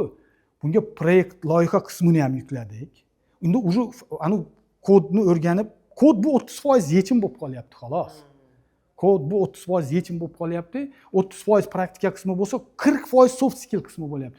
O'sha qismiga kodni sun'iy intellektga bog'ladik, uni tekshirib boryapmiz. Proyekt qismini ham bog'ladik. Hozir roadmapni ham tikyapmiz. Endi bola o'sha 3 ta narsadan imtihondan o'tsa keyingi bosqichga o'tadi. Mana 3 yillik, 2 yillik keladigan soft skill, tajriba bilan keladigan narsani biz kursni davomida 5-6 oyning ichida o'sha bolaga o'rgatyapmiz 80-90% gacha. O'shandan keyin bizani bolalarga talab juda oshishni boshladi. Ish beruvchilar kelib kutib o'tiryapti. Menga o'sha kimniga bergansan, menga mayli kutaman deyapti. Darja ani qo'lidan ish keladigan, chaqqon tez o'rganadiganlarni tugatmay burun ham berishni boshladi. Mana endi yana bitta narsani aytaman, o'sha qiyinchilikka deyildi. Chunki bu baribir, mana men hozir aytaman, biz hech kimga va'da bermaymiz. Mabda kelib o'qisang bu ishga kirasan degan deb va'da berilmaydi. Misol uchun 1000 ta odam shuni va'da deb tushunib kelib 999 tasini biz ishga yordam berib qo'ysakda, bittasi kira olmay qolsa ham u noto'g'ri narsa bo'ladi. O'sha bitta odamning haqqi bizda qolib ketadi. Biz hozir aytaman, biz hech kimga va'da bermaymiz, lekin faktni gapiramiz. Bo'lib turgan narsani. Mana ish beruvchilar kelyapti, biz qo'yapmiz. Eng qiyin qismi o'sha narsa bo'lyapti. Mana bolalarni xo'p ish beruvchi keldi, ish joyi bor, bolani qolib ketishi, ishlashi bu eng qiyin qismi bo'lyapti. Unda mana o'sha joyda Map Bridge'ni men boshida 3-4 marta komanda almashtirdim. Men misol uchun oylikka e'lon qilyapman, o'zimizdan ichimizdan bolalarni olib qo'yapman-da, u qiyin bo'lgani uchun u narsani oylikka kelgan odam qila olmasa, u bolaning aybi emas. U maqsad o'sha siz bilan birlashib, o'sha maqsad uchun, oxirigacha borish uchun. Chunki ishgacha olib borish bu hali bu ko'p joyda qilinmagan narsa-da. Men yana aytaman, va'da emas bu. Biz lekin o'sha minimum gapiramiz, maksimumini qilamiz. O'shaning uchun qiynaldim, 3-4 marta komanda almashtirdim-da. Oxiri shunaqa jonimga tegib ketdi, bitta e'lon berdim. Map Bridge'da qiynalyapman, o'sha soft skillni o'rgatishda, biznesmenlardan nimalarni olish tizimini yaratishda-da. Chunki u oddiy narsa emas-da, yurakdan xohlab tagigacha kirsagina natija beradigan narsa ekan-da u. Prosta olib tashab qo'yish emas-da, mana ol bu bolani deb. Uni har bitta etapini o'sha joyda bir joylashib ketgunicha uni kontrol qilish kerak. Uni to'g'ri ota o'zini bolasini shunaqa xohlashi mumkin. Lekin uni oylik uchun kelgan odam qilmaydi-da uni. Keyin oxiri talant programmamizda e'lon berdim. O'zim Zoom qildikda hammani yig'dimda e'lon berdim. Menga dedim, men shunaqa muammo, bolalarni ishga qo'yish maqsad. Shu kimga qiziq? Pul uchun emas, tekinga ishlaysan 1 yil. Pulga bo'lsa kelmanglar deb e'lon berdim. Ertasiga 4 dan 5 ta bola kelyapti. Bu 3 oy oldin bo'lyapti, 2 oy oldin, 2,5-3 oy bo'lyapti. O'sha bolalar mana maqsad uchun keldi, pul uchun emas. men o'ylagan natijamni berishni boshladi. Bu aytmoqchimanki, oson narsa emas ekan. Qiyin uni pul uchun, oylikka uchun kelgan odam bilan qila olmaysiz. Jon kuydirib gapiryapsiz, sezyapman aka. Ya'ni hali bu ana xamir uchidan patir deydi-ku. Shu hali bu hali endi 10 mingta oldimizga katta marra qo'yganmiz. U o'zimizni ayab yo bir qanaqadir o'rtacha nima bilan bora olmaymiz u narsaga. Baribir kelayotgan bolalar taqqoslab ko'radi-yu boshqa akademiyalar bilan, ha? O'zingiz bu akademiyani individualligi alohida jihati nimada deb o'ylaysiz? Mana ana qisqacha tushuntirishga harakat qilaman. Birinchisi aytganimdek keladi, testdan o'tadi. Testdan o'tsagina keyin qabul qilinadi. Undan keyin ham har oy modulda imtihondan offline o'tsa davom qildirishga ruxsat beriladi. Chunki u natija qilmaydigan odamning pulini olib o'tirish emas niyati. Bu birinchisi test bizada, birinchisi. Ikkinchisi eng katta yutug'imiz. Bu akademiya bu IT kompaniyani huzuridagi. Mana juda ko'p odam mab deganda akademiyani tushunishyapti. Biz IT akademiya emas, biz 10 yillik Amerika bozorida ishlab yurgan IT kompaniyamiz. Men aytaman, Amerikada loyiha olish oson emas. Hindlar o'tiribdi, hindlar qaror qabul qilyapti u yerda. O'sha hindlar qila olmaydigan, hindlarga qiziq bo'lmagan joylarini olib biz kiryapmiz Amerika bozoriga-da. U degani o'sha oddiy daraja bilan kirib bo'lmaydi. O'sha orqasida bizada 10 yillik IT kompaniya, 10 yillik tajriba turibdi. Bizani darsliklar qaysidir учебный sentri yoki qaysidir Coursera, qaysidir platformalardan olinmagan, realniy nimalardan kelib chiqib qilingan darsliklar bular. Bu ikkinchisi, mana IT kompaniyaligimiz bu ikkinchisi orqasida turibdi. Uchinchi afzal tarafimiz mana MapBridge. Bu MapBridge bu aytdim-ku, mana tushuntirdim-ku, bu MapBridge o'sha har bittasi meni o'zimni bolam deyman uchun nima shu. O'zimni bolamdek qayg'urib shu ishga kirib ketsa, aytdim-ku, men bitta bola ishga kirsa, zvonok chalinsa, men eshitsam, o'sha kuni bayram menga. Realniy bayramda. Nastroyeniyam ko'tarilib ketadi. O'sha bola ishga kirish 2-3 kun o'tib chalinmadimi, chaqirib gapirishni boshlaydi o'quv bo'limini, administratsiyani. Nimaga eplolmayapsan? Nimaga? Lekin men bitta narsa aytaman, o'sha komandamga ham rahmat. Boshidan aytaman, eng og'ir yo'lga chiqqanmiz. Bu qaysidir sertifikatgacha olib borish emas bizning maqsad. Juda ko'p nimalarda maqsad sertifikatgacha-da. Mana til o'rgatsangiz ham, bo'lsa ham sertifikat. Bizlardan bundan buyog'i. Bizning tanlagan yo'limiz oson emas, jo'ralar. Oldindan uzr so'rab qo'yaman. Men juda ko'p so'kaman, baqiraman. Chunki emosional xarakterim bilaman. Natija kerak baribir. Oldindan uzr so'rayman. There is nothing personal. Bu yerda personalni emas. Shuni to'g'ri tushuninglar. Ketib qolmay oxirigacha boringlar deb turib berishyapti. Realniy o'sha har bitta og'ir kunda ham yonimda turishyapti. Bu 10% meniki bo'lsa 90% bo'ladi natijasi. O'quvchilar orasida hozir xayolingizga kelmasligi mumkin, lekin birrov so'rab o'taman. Sizni eng ko'p xursand qilgan, katta natijaga erishgan o'quvchilar, talaba o'quvchilaringizdan kimlarni esla olasiz? Qayerda ishlashyapti ular? Mana masalan endi nima deganda men Microsoftni aytishim mumkin. Mana Yo'ldoshbek degan Microsoft loyihasida ishlaydi. Uyda o'tirib O'zbekistonda. Yo'q, Qobiljon bor, Behruz bor. Keyin nima bor, Xudoyberdi bor, u ham Microsoft loyihasida ishlaydi. Biz aytganimdek o'sha Microsoftni bizning Amerikadagi kompaniyamiz Data Integrity Service deb aytiladi. U Microsoftning rasmiy hamkori hisoblanadi. Ya'ni bizga Microsoft proyekt olib kelib, o'zi funding beradi. Ishongani uchun mana men bu loyiha, chunki unga proyektni qilish uslugani narxini Microsoft to'lab beradi. U kompaniyalar uni haligi ekosistemasiga, cloudiga yo qanaqadir servislardan foydalanish hisobiga ularga oyma-oy pul to'laydi.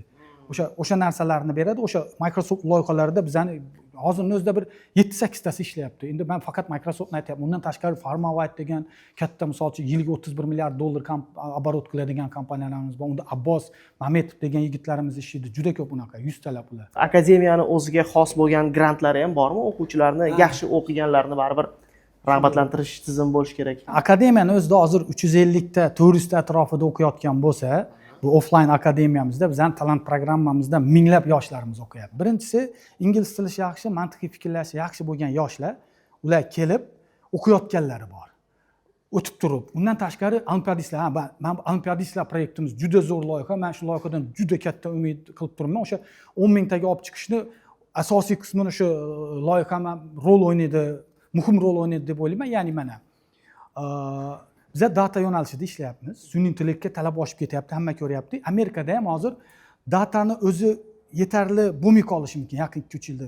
Datani bilib, sun'iy intellektni bilsa, bu уже unga yana narxini oshiradi, yana bozorda talabgirligini oshiradi. Bo'ladi, buni ko'rdik. O'shaning uchun sun'iy intellektga kirishni boshladik. Juda qisqa, juda tez, juda oson yo'li kerak edi bizga. Hamma biladi, sun'iy intellekt modelning orqasi bu matematika bo'lib yotibdi, fizika. Chiziqli algebra deydi, ehtimollar nazariyasi, statistika, kalkulus va hokazolarda. Endi o'ylandik, to'xta, buni kimlar bilan ko'targanimiz yaxshi? Eng qisqa yo'li qaysi deb turib olimpiadistlarni tanlab oldik. Fizik, matematika olimpiadistlarini tanlab oldikda. Hozir zo'r narsani aytib beraman. Qiziq, o'sha yo'limiz to'g'riligini isbot sifatida. Bundan 1,5 yil oldin bir 40 tacha 50 tacha IT vazirlik bilan hamkorlikda men o'sha Sherzod Xatamovich Shermatovga rahmat aytmoqchiman. Ularga taklifimizni bildirganda ular qo'llab-quvvatlab o'sha sun'iy intellekt bo'yicha mana tekin o'qitamiz, map bilan o'qitamiz deb e'lon berib bir 60 tacha olimpiadistni yig'ib berdilar. Yig'ib olib o'sha olimpiadistlar bilan boshladik o'qitishni. Keyin shunaqa muammolar kelib chiqishni boshladi. Chunki olimpiadistlar qarang, bu men ularni o'yladim, soyada qolib ketayotgan talantlar deb o'yladim o'zim ko'rib. Chunki olimpiadistlarning 70-80% juda ko'pchiligi repetitorchilik qilyapti.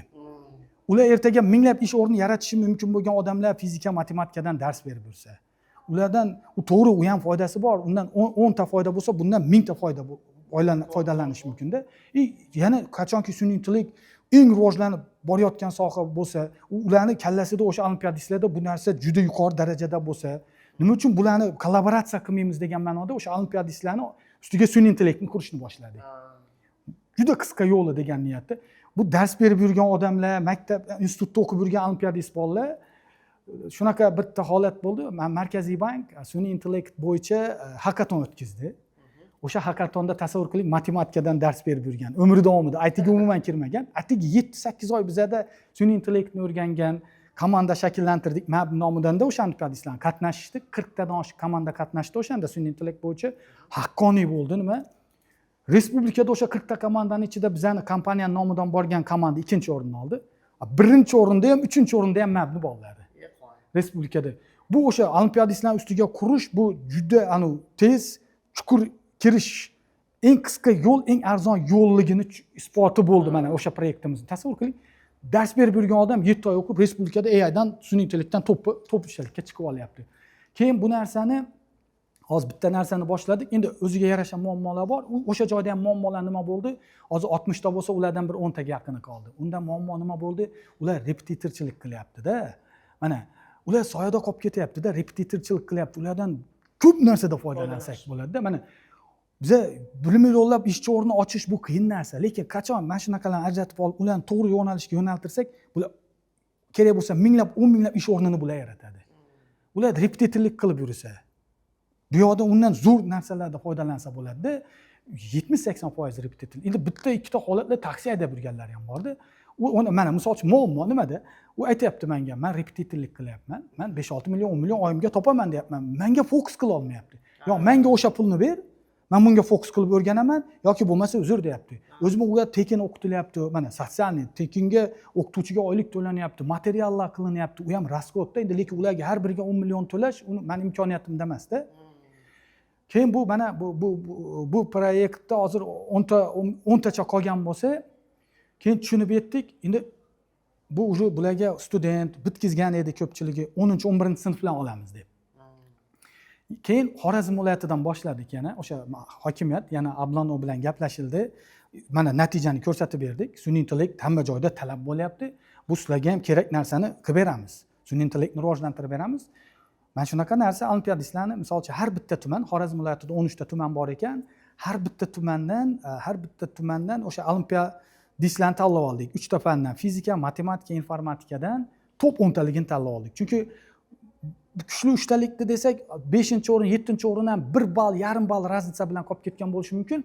U ham nima degani emas-da, undan kuchsiz degani emas-da. O'sha payt omad kelib bu biladigan tushib qolgan bo'lishi mumkin. O'shaning uchun kuchli o'ntalik, kuchli bola qolib ketmasin, ko'proq pastroqdan olaylik degan ma'noda olimpiadistlar yig'ib olindi. 1000 ta atrofida yig'dik. Tekin platformada kirib o'qiydi, o'rganadi, tushunmagan joyini mentor assistent biriktirilyapti. Hozir ishonasizmi, o'sha proyektda yana unga universitetni so'radingizki, o'shanga qaytib kelaveramiz. O'sha proyektda hozirning o'zida 100 taga yaqin qoldi. Menimcha oxirigacha borsa 50-60 ta boradi. 1000 tadan 50-60 ta juda katta yo'qotish. Mana men bu bilan mana ularda nima muammo bo'lyapti? Ichiga kirsak, ularda muammo ular uchun stereotip, prioritet universitet. Oxirgi ularni nimasi, maqsadini eng katta oxirgi nuqtasi universitetga kirish. Yaqin 5 yillik shu nuqta. Uni u yog'ini hali o'ylanmagan. Men bu bilan universitetlarni yomonlamoqchi emasman. Bemalol u bolalarda salohiyat bor. Universitetni ham buni ham qilsa bo'ladi. Bemalol. O'sha narsa mana shu yoshlarga shuni aytmoqchiman. Mana bizda o'sha ijtimoiy loyiha bu to'xtamaydi. Kimda kim olimpiadist bo'lsa, kimda kim o'sha qaysi 3 ta fandan fizika, matematika, informatikadan kuchli 5 talikka kirgan bo'lsa, tuman darajasida bizga kelib bemalol murojaat qilsa, biz ularni tekinga o'qitamiz. Mana hozir o'sha nimada yana qaytib kelaman. Bular mana bizani berayotgan narsani qiymatini bilmayapti. Ota-onalar eng achinarlisi ota-onalari qarshilik qilayotganlari ham bor. Qo'y bolam universitet san uchun muhim. Dashi mana sertifikatini olib student bo'lib qo'ygan, yo'nal bunga qiziqmayapti, uni ustida ishlamayapti. Berib turgan narsani qiymatini bilmayapti. O'sha tekin bo'lsa qadr yo'q. Yana o'sha gap 2% ish beruvchi diplomni so'rayapti, 90% diplomsiz to'liq stavka so'rayapti. Ota-onalar mana bu 2% deb 98% imkoniyatni yopib qo'yapti. Mana o'sha data analitikani o'sha 20-yillarda boshlaganimizda ham boshida shu muammolar bo'lgan. Lekin biz bu muammolar mana to'xtab qolmaymiz. Bizda maqsad o'zgarmaydi, unga borish yo'limiz o'zgarishi mumkin. Mana oldik 60 dedi 10 ta qoldi, 10 tadan keyin mana shu viloyat bo'yicha kiryapmiz. Bu Xorazm viloyati bilan to'xtab qolmaydi. Bu bir tizimni cho'tki qilib olib, polni respublika bo'yicha o'sha olimpiadistlarni o'qitishni yo'lga qo'yamiz. O'sha sun'iy intellektga. Endi suhbatimizni qolganini sizni xonangizda davom ettirsak. Bo'ldi, bemalol. Ko'rib chiqdik, imkoniyatlar juda ham ajoyib aka, barakasini bersin. Bunaqa o'quv markazlarini, IT schoollarni yana ham ko'paytiring. Talab oshishini tilakdoshiman. 7, 17, 27, 37 umuman o'zi yosh chegara bilmaydigan darajada sizga keladigan xodimlar soni oshishini tilakdoshiman. Qimmat kadrlar sizdan yetishishi tilakdoshiman. Endi bu biznesni yaratishi o'zi bo'lmaydi aka. Buni boshida turib, shuncha insonni men bir narsani o'yladim, hozir sizga shogirdingizni ketidan qo'ng'iroq qilib, bolam menimcha pul topyapti desa, bu sizni eng katta baxtingiz shu bo'lsa kerak aka. U bitta o'zi mana men to'g'risini aytaman, odamdagi bo'shliqni pul yopmas ekan. Men o'sha narsani tushunib yetdim, hali ham aytdim-ku, pul topish to'g'ri qiyinroq, o'ziga yarasha bu narsa hamda, lekin pulni to'g'ri ishlatish bu pul topishdan ham qiyin narsa ekan. Juda qiyin narsa ekan. Men o'zim shu narsani tushunib yetdim. Men bu bilan ko'p pul topdim, ko'p pul degan ma'noda aytmayapman. O'sha bo'shliqni yopmas ekan. O'zim bizada niyat o'sha sotsialniy proyekt boshladik dedim-ku, aytib haligi Xonqa tumanida. U pul uchun bo'lganda 100 marta tashab ketilgan bo'lardi u loyiha. Pul uchun bo'lganda uni tagida boshqa narsa yetib turibdi. Hozir o'sha savolingizga tushuntirib beraman. O'sha Xonqadan aytib turib, shunaqa qarshiliklar bo'ldi. Endi yig'dik, hammasi muammo bo'ldi, yechildi, o'qishni boshlaymiz degan payti kelmayapti bolalar. Ota-onalari qarshilik qilyapti. Yana bitta muammo bo'lyapti. O'sha maktab direktorlari repetitorlar bilan kelishib qo'yar ekanda, unga har bitta bola jo'natganda ustidan pul olar ekan. Shunaqa holatlar ham bo'ldi. Repetitorlar alohida pul olgan. Repetitorga jo'natgani uchun pul olar ekanda, maktab direktori, o'qituvchisi bo'lishi mumkin. Juda ko'p qarshiliklar bo'lgan o'shanda.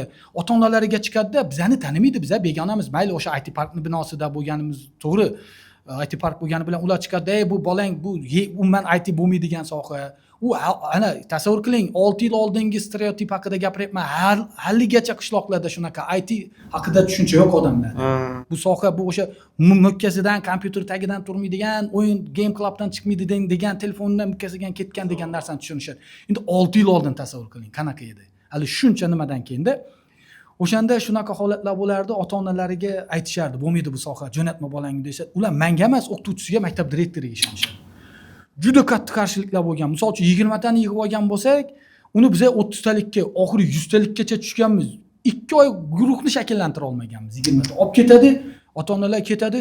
Tasavvur qiling, tekin o'qiysan. Notebook beriladi. Sen o'rganganingga, zo'r o'rganganingga kerak bo'lsa, bonuslar qilingan pul ham to'laymiz. Amerikadan kiyim-kechak, futbolkalar olib kelib berilardi. Qiziqish uchun. Qiziqish. Dashi shunaqa bo'lgan. Endi aytaman. O'sha qishloq joyda o'sha sinfxonaga burchakka bitta stol qo'yilganda, o'sha stolga sitrus meva, shokolad, napitkalar qo'yilgan. O'shani yeyish uchun kelardi. Buni qayerdan ko'rgansiz aka, shunaqa o'quvchilarni? Misol uchun bolalar qo'lida shokolad ushlab kelardi, yo nimadir ushlab kelardi-da, o'sha qishloqni bolalar endi o'zimiz ham bir paytlar o'sha o'j bo'lganmizda, bola bo'lganmiz, shirinlikka Chunki 10-11 sinf, 8-sinflar, 9lar bor, ular uchun o'sha ham muhim bo'lgan. Shu narsa uchun kelishardi. Shu narsa uchun kelganlar ham bo'lgan. Oxiri shunaqa qarshiliklar bo'lgan, shunaqa yomonlashlar bo'lgan. To'g'risini aytaman. Organ xodimlarigacha bular pul beryapti, tekin o'rgatyapti, kuchli bolalarni yig'ib olyapti. Bularni tekshirish kerak degan narsalargacha bo'lganda. Shunaqa narsalar bo'lgan. O'sha tekshirishmalar ham bo'lganda kelib, men bir paytda o'ylanganman o'tirib, shunchalik qilaman desam, nimaga buncha qarshilik? Niyatimiz xolis. Bolalar Rossiyaga ketmasin, bularni o'qisin, o'rgansin, yo'lini topsin degan niyatda deb siqilib o'tirganimda bitta jo'ram kelgan. Menga aytgan, nimaga siqilyapsan degan, men shunaqa bo'lib turibdi, yomon qiynaldim desam, menga aytgan bitta narsasi savob, katta savob qiyin bo'ladi degan. Payg'ambarlarga ham juda katta qarshiliklar bo'lgan deganda, mana men shu gapidan keyin men yana o'sha qaytadan refresh, qaytadan nima, men hal tashab ketish niyatim bo'lmagan. O'sha odam ishi bo'lavermasa, siz qarasangiz yaxshilik qilaman deyapsiz, sizga faqat yomonlik kelyapti. O'ylanar ekanda, o'sha qaytadan o'sha refresh, qaytadan u kuchni to'ldirib olib, 100% zaryadga qilib olib, qaytadan boshlangan o'sha gapda yana burilish bo'lgan. Oxirigacha borganmiz, Xudoga behisob shukr, mana yuzimiz yorug' bo'ldi. O'sha qarshilik qilgan maktab direktorlar ikkita laborlarni o'zlari jo'natishdi. Joyga kelamiz endi. Mana bitta holat bo'lgan. Misol uchun men tanimayman u odamlarni ham. Даже men o'qitib turib, o'rgatib, biz o'zimizga ishga olgan kompaniyamizga, boshqa kompaniyaga ishga kirgan odamlar ota-onasini ham ko'rmaganman. Ishoning, hozirgacha yuzini ko'rmagan bolalarim bor. O'zimizda ishlaydi yoki boshqa kompaniyaga o'sha bizning tizimga kirib, o'qib, o'rganib, ishga tushib ketgan holatlar bo'lgan. Shunaqa bitta holat bo'lgan. Men shunda haligi aytdim-ku, maza qilganman deganimda, bu menga yana bergan, ambitsiyalarim yana 10x qilib yuborgan. Bitta telefon bo'lyapti menga. Men endi tanimayman. Bitta odam, men shu palonkasning bolasiman, ismini aytayapti. Men endi ko'rmagan, ismini bilmayman. Bizga qiziqgan emas. O'sha talanti bormi bola, o'sha bizning programmaga tushgan, o'qiysin, ishga kirsin, bizga kirsin, boshqa joyga ishga kirsin degan niyatda o'sha komanda ishlagan. Buning orqasida o'sha keyin men deyapti, o'sha men nimada qurilishda ishlayman deyapti. Onasi uy bekasi deyapti. 11-sinf bola uyga 1-oyligini olib kirgan. Yevropadan kontrakt olgan, o'zi LinkedInda topishgan. Yevropadan kontrakt olgan. 1-oyligini olib kirgan, yig'lab, quvonib telefon qilyapti menga dadasi. Men umrimda bunaqa pul ushlab ko'rmaganman deyapti. Yaxshi pul bo'lgan. 3000 yevrodan oshiq pul bo'lgan. 11-sinf bola bizani programmaga tushgan, o'qigan, o'zi topgan, ishga kirgan, bunaqa pul tushmaganman deb yig'lab, quvonib qilyapti-da, rahmat aytib. Menga aytadi, "Men sizni tanimayman, siz meni tanimaysiz" deyapti. "Rahmat sizlarga" deyapti. O'sha ota-onangizga rahmat. Men shunaqa tizim qilingan, talantli bolalar bo'lmasa, Xudo biladi qayerda yurardi bu degan. Bunaqa holatlar keyin shunaqa yuzlab bo'lyapti. Hozir u proyektlarimiz bo'yicha ham hali gapirib beraman. Ular-ku xursand bo'lganlari, ota-onasi o'sha ichidan o'tgan emotsiyalarni bildirganlari aka. Endi qarang, o'sha ba'zi bir ota-onalar endi shubhalanadi hamda farzandi bunaqa katta pul olib kelsa. Bo'ldi, qarang, o'sha shundaysiz-ku, zo'r. Hozir shuni aytmoqchi edim, savolni berib qoldingiz. Bitta ota telefon qilyapti menga. "O'zi sizlar nima ish qilyapsizlar? Nima beryapsizlar? Meni" deyapti, 11-sinf bolam uyiga 7-8 million oylik olib kiryapti deyapti. Men maktabda ishlayman deydi. 15 yillik stajim, 20 yillik stajim bor deyapti. 5-6 milliondan ko'p olib kirmayman. U qanaqa ish o'zi u deyapti. Daji shunaqa holatlar bo'lgan. Biz eng kuchli bolalarni Toshkentga olib kelib, 4-5 ta kvartirada qo'yib ham o'qitganlarimiz bo'lgan. Bu yerda yeb ichishigacha ularni qilib berilgan, hamma sharoit qilib berilgan, tekin o'qitilgan, o'rgatilgan. Bular o'sha bizga ishlashi mumkin degani bizga ishlaydi, bizga ishlamagan yo'lini topib ketadi deb shunaqa bitta holat bo'lgan. O'zi bitta ota telefon qilyapti, bu boshqa holat. Men deyapti, ishonmayman sizlarga. Sizlar tekinga o'qitsang, o'rganganiga pul to'lasang, yeb ichisini ham bersang, yana ishga olaman deyapsan. O'zi nima ish u deyapti. Manfaati nima? Kelib yashab ketgan bolasi bilan kvartirada 1 hafta, 10 kun. Yashab ko'rib, o'zi nima bu? Nimaga bunaqa qilyapsizlar? Har xil yomon yo'llarga olib ketmayapsizlarmi degan nimalar ham bo'lganda, kelib yashab ko'rib, mana endi meni bolamni topshirdim senga, saniki suyagi bizniki deb topshirib ketganlar ham bo'lgan. Unaqa holatlar juda ko'p. Hop, shunaqa qiyinchilik bo'ladi o'zi umuman. Mana insonni bir to'xtab o'rtada qilayotgan ishida bitta pauza qiladigan joylari bo'ladi. Sizni nima to'xtab qolmaslikka majbur qiladi? Mana shu paytgacha harakat qilib kelyapsiz aka. O'sha aytdim-ku, mana shunaqa bo'shlik bo'ladi odamda, uni hech narsa to'ldirmaydi. uni manda misol uchun men bolamni muvaffaqiyati bo'lishi mumkin deb ko'rdim. Mana Allohga behisob shukr, o'g'lim prezident maktabga kirdi, o'qidi, katta o'g'lim, kichik o'g'lim. Unda to'g'ri xursand bo'ldim, lekin qanaqadir shu Alloh shunaqa yaratganmi deyman, shu faqatgina shu narsani qilgandagina o'shanaqa tuyg'u bo'ladi, o'shanaqa tuyg'u bo'lgandadir qanaqadir bir garmonlar ishlab chiqariladi-da, u garmonni boshqa narsa bermaydi odamga mazasini. Men shunaqa, endi men meditsinani bilmayman, men shunaqa tasavvur qilyapman. Mana endi o'sha bo'shliqni men o'sha telefon bo'lganda, bitta bola ishga kirganda his qilishni boshladim. Menda to'g'ri oldin bitta, ikkita bola ishga kirganda zo'r bo'lardi, yetardi shu bir hafta 10 kungada. Endi menda hozir doza kattalashni boshladi. Ya'ni o'sha bir oyda menga o'sha bitta ikkita emas, bir oyda menga o'sha 10 ta 15 ta bola ishga kirgandagi oladigan dozam ham yetmay boshladi-da. O'sha bu chunki menda o'sha narsadan olganimdan keyin shunaqa bir oldimizga bir maqsad qo'ydik. Shunaqa bir maqsad, bu qanchalik qiyin bo'lsa ham buni qilamiz, to'xtamaymiz. Chunki o'sha dozani olyapmiz. 10 mingta yoshni hayotda o'zini o'rnini topib ketishiga, ishli bo'lishiga maqsad qilganmiz. Bu har qanday holatda ham bu narsani qilamiz. Maqsadimiz o'zgarmaydi. Qanaqadir qiyinchiliklar bo'lishi mumkin. Approach deydi-ku, bunga bo'lgan uslubimiz o'zgarishi mumkin, lekin maqsad o'zgarmaydi. Bu yo'ldan bo'lmasa, bu yo'ldan bo'lmasa, bu yo'ldan baribir boramiz bu yo'lga. Shu Alloh umr berib tursa qilamiz bu narsani. Mana juda qiyinchiliklari bo'ladi. Menga dadam ham aytadi, "Senga nima kerak, Sherzod? Qo'y, sog'lig'ing ketyapti" deydi. Endi to'g'risi, sog'lig'imiz ham to'g'ri ketyapti, lekin yaxshi narsaga baribir ketadi u sog'liq. Baribir hech kim qolmaydi-da. O'sha yaxshi narsaga ketsin, ertaga savol bo'lgan payti mana sog'lig'imiz ham, badanimiz ham omonat-da. Biz o'sha men bu narsaga deb ko'rsatib bera olamiz-da. Sog'lig'imiz ketganda ham deb tushuntiraman va hokazo bundan ko'p qarshiliklar bo'ladi. Mana men shu akademiya o'zi kerakmi bu? Nimaga kerak senga? Misol uchun bu juda qiynalyapsan, hamma narsani tashlab bu akademiyaga kirib ketding degan savollar juda ko'p bo'ladi. Lekin haqiqatda o'sha sog'lig'imda ham o'zgarishlar bo'ldi. Bu endi to'g'ri, bu baribir stress bo'ladi, har xil holat bo'ladi. Chunki oldimizga qo'ygan maqsad juda katta, vaqt qisqa. Buni обычный average o'rtacha nima bilan yetib bo'lmaydi. Bunga odam qachondir o'zini ayamasagina yetib boriladi. Ko'p yoshlar bilan hozir ishlaysiz, faoliyatingiz shular bilan bog'liq. Shular bilan gaplashganingizda aka, ularni o'rganganingizda sizni ichingizda nima qiynaydi? Qani edi shularda ham shunaqa bo'lsa degan ichingizda bir qiyinchilik bormi? Men juda ko'p aytaman yoshlar bilan ishlaganda, hali men gapirib beraman, sotsial proyektlarimizda ham, nimada ham. Men ulardan bitta narsani iltimos qilaman, bitta narsani xohlayman ulardan. Mana bizani qilib turgan narsa, mana kimdir sababchi bo'lyapti. Mana ozmi ko'pmi kimdir mingta atrofida, undan ham ko'proq bo'lishi mumkin, yoshlarning hayotda o'zini topib ketishida, ishini topib, yo'lini topib, halol hunar o'rganib ketishiga biz sababchi bo'lyapmiz. Xuddi shu narsani ular ham davom qildirsa. Chunki bizning sotsial talant programmamizda juda kuchli talantli bolalar bor.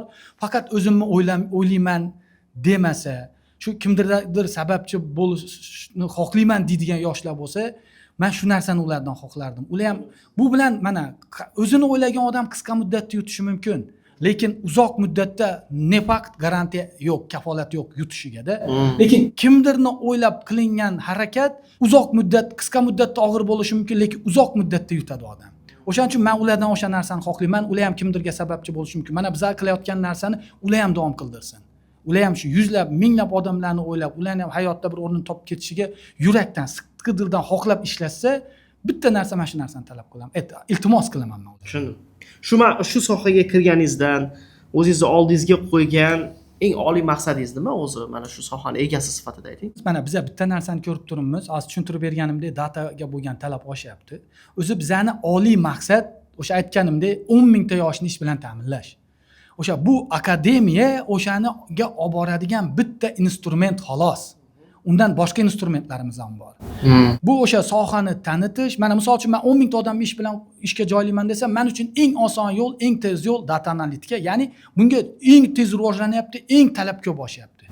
Mana men shu sohani buni tanitish, odamlarga yetkazish, kuchli iqtidorli yoshlarni jalb qilish, keyin bularni o'sha to'g'ri sohaga yo'naltirish, ertaga ularning ishini topishi oson bo'lsa, men maqsadimga yetishim oson bo'ladi. O'sha oliy maqsad 10 mingta odamni ishli, joyli, hunarli bo'lishini ta'minlash. Maqsadingizga yeting aka. Aka, mana hozir chiroyli suhbat bo'ldi. Bu suhbatlarni hamma ham ko'ra olmaydi. Avval boshda nafsini yenga olmaganlar allaqachon boshqa narsa ko'ryapti. Nafsini yengib shu paytgacha kelib, o'ziga nimadir olishni niyat qilgan do'stlarimiz bor, akalarimiz bor ko'rib turganlar orasida. Siz ularga qanaqa bir birinchi o'rinda bir aytaylik, mana shu akademiya hisobidan, o'zingiz hisobingizdan qandaydir bir aksiya, sovg'a taqdim eta olasiz? Mana ko'rib turganlar bo'lishi mumkin, oxirigacha ko'rdi. Ijtimoiy loyihalarimiz bor. Misol uchun mana biza to'g'risi mana biz ham olimpiadist bo'lganmiz, ukam ham. Keyin undan tashqari mana Amerikada yana bitta jiyanim bor, keyin jo'ralarimiz bor, olimpiadistlar atrofida ko'pchilik shunaqa auditoriyada bo'lganmiz. To'g'risi biz qiynalganmiz-da. Biz qiynalganmiz, ya'ni biz ko'p bizaga to'g'ri yo'nalish beradigan, bu sohaga kir, buni o'rgan, bunga talab oshadi degan nimalar bo'lmagan. Biz juda ko'p sohalarga kirib chiqqanmiz. Misol uchun juda ko'p muvaffaqiyatsiz nimalarni o'rgangan, vaqtimiz ketgan vaqtlar ham bo'lganda, biz shunaqa niyat qilganmiz. O'sha bizani 15 yillik umrimizdagi xatolarni chiqarib tashlab, qaymog'ini 1 yilga tushirib, o'sha narsani mana yetkazib beryapmiz. Mana kimda kim mantiqiy fikrlashi yuqori bo'lsa, shu olimpiadist bo'lsa, kimda kim ingliz tilini yaxshi bilsa, bizada sotsialniy proyektlarimiz, ijtimoiy loyihalarimiz to'xtamaydi. Bizaga murojaat qilishsa, kelishsa, o'sha bizani shartlarimizdan o'tsa, bizani testlarimizdan o'tsa, tekinga hech qachon shu paytgacha ham tekin bo'lgan. U talant programmamiz bundan keyin ham tekin bo'ladi. Biz o'ziga ishongan odam 100 labmi, kerak bo'lsa 1000 labmi kelsa biz o'qitishga tayyormiz. Faqat o'sha ingliz tilisi nimasi 7,5 bo'lishi kerak. IELTS bo'yicha overall общийsi 7,5 bo'lishi kerak. Speaking qismi 7 dan kam bo'lmasligi kerak. Keyin o'zimizning mantiqiy testlarimiz bor, ulardan o'tsa bo'ldi. Grant yutib oladi, 100% scholarship tekinga o'qiydi. Va ular kelajakda katta-katta qimmat kompaniyalarning xodimiga aylanishi mumkin. Nafaqat O'zbekistonda. Qimmat kompaniyalarni nafaqat xodim yaratishi mumkin o'zlari. Ish beruvchi bo'lishi mumkin. Yuzlab, minglab kerak bo'lsa ish o'rni ochishi mumkin bu bolalar ertaga. U faqat ularga o'sha to'g'ri mana bundoqda men bitta narsani aytaman, juda ko'p yoshlarimizda stereotip bor. Juda zo'r kuchli yoshlarimiz bor. Tasavvur qila olmaydigan. Men bitta o'sha Xonqa tumanida 20 ta bolani tanlab olgan bo'lsak, ishoning, oddiy oilalarning bolalari, dadasi mardikor, dadasi Rossiyada ishlaydi, boquvchisini yo'qotgan 50% shunaqa kategoriyaga to'g'ri keladigan bola. U hech kim bilmaydi, u uyida o'zi ham bilmaydi. O'zi bizani testdan o'tgandagina biz ajratib olganmiz. Unaqa yoshlarimiz juda ko'p bizani tiqilib yotibdi qishloqlarda, viloyatlarda, chekka hududlarda. Ularni ochmasak, ular bilmay oxiri shu qanaqadir mayda-chuyda ishlar bilan shug'ullanib o'tib ketishi mumkin-da. Lekin mana bu yana bitta narsa bor. Mana juda ko'p yoshlar bilan ishlayapmiz. Hozir yoshlarga taklif deganda, nimani xohlaysiz deganda, yoshlarda ularning kallasidagi bor ma'lumot bor-da. Ular undan o'shaning ichidan optimal yechim chiqarishyapti-da ko'pchilik yoshlarimiz. Ya'ni chetga ketib o'qish juda ko'pchilikida bu prioritet bo'lib qolgan. Bu borib kelsin, bu ham zo'r narsa. Qaysidir top universitetlar u ham yaxshi, men uni nima qilmayman, lekin u chegaralangan. Hamma ham keta olmaydi unga. 100 ta odam xohlashi mumkin, 10 tasi ketishi mumkin. Viza masalalari ham bor-da, qolgan 90 tasichi. Qolgan 90 tasi ham ulardan kam bo'lsa 1 ball, 2 ballga kam bo'lishi mumkin. Bilimi ulardan kam emas, yutib chiqqan omad kelishi mumkin, vizada omadi kelishi mumkin Amerikaga misol uchun-da. O'shanaqa holatlarda ular siqilmasligi kerak. Ya'ni bu yo'lga ular ko'pchilikka boradida bilmagandan SATdan dars berib yurgan shunaqa zo'r bolalar bor, kerak bo'lsa Microsoftlar ularga $1 million investitsiya qilishga tayyor bolalar bor. Men ko'rganman-da. Google'da investitsiya qilishga tayyor bolalar bor, SATdan ingliz tilidan dars berib yurishibdi. Bu unaqa o'xshataman-da, Ferrari'ni 500 tezlikda yuradigan Ferrari'ni biz 500 tezlikda haydab yurganga o'xshataman. Bu bilan ular nima ma'noda emas, ularni 500 tezlikka moslashga ularda juda katta potensial bor. Ular SAT uchun emas u narsa. Yana bitta narsa, bularga maslahatim, o'sha xo'p bora olmadi, qoldi. Bu yo'lga masofa rol o'ynamaydi. Amerikani proyektini O'zbekistonda qishloqda o'tirib Amerikani narxida, reytida olish imkoniyati bor. Masofa rol o'ynamaydi. Ulardan bitta narsa, talab etiladigan narsa, o'sha talabgir bo'lib turgan sohani to'g'ri joyda yaxshi o'rganishsa bo'ldi. Amerikaga nima kerak? Borib 4 yil o'qib, 2 yil o'qib, bu yerda tugatib baribir shu ishni qiladi. Yana ne fakt, u odam misol uchun u endi juda ko'p holatlar bo'ladi, u baribir universitet nazariyani ko'proq, to'g'ri networking, akademik tarafdan plus taraflari bor. Lekin nazariya ko'proq beradi. Hozir kompaniyalarga o'sha nazariya emas, ko'nikmasi bor, sohani biladigan, ozmoz tushunadigan odamlar olishyapti. O'shaning uchun men maslahat berardim, ikkita narsani, xo'p, keta olmay qoldi, mayli. Qoldimi? Sun'iy intellekt yoki data analitikani. Data engineeringni o'rganib turib, keyin sun'iy intellektni o'rgansa, u undan ham Zo'r. mana shu sohani o'rganishsa Amerikaga borish, o'qish shart emas. Shu yerda o'tirib turib ham o'sha oylikni olsa bo'ladi. Siz tayyormisiz shunaqa ilm olishga keladigan bolalarni o'qitishga? Biz tayyormiz. Biz Yashang. har oyda bizga 30 ta 40 talab yoshlar keladi. Biz 10-15 tasi o'tadi, olib o'qityapmiz. Biz to'xtamaydi bu narsa. Bu doimiy davom qiladi. Sherst aka, sizga rahmat kattakon.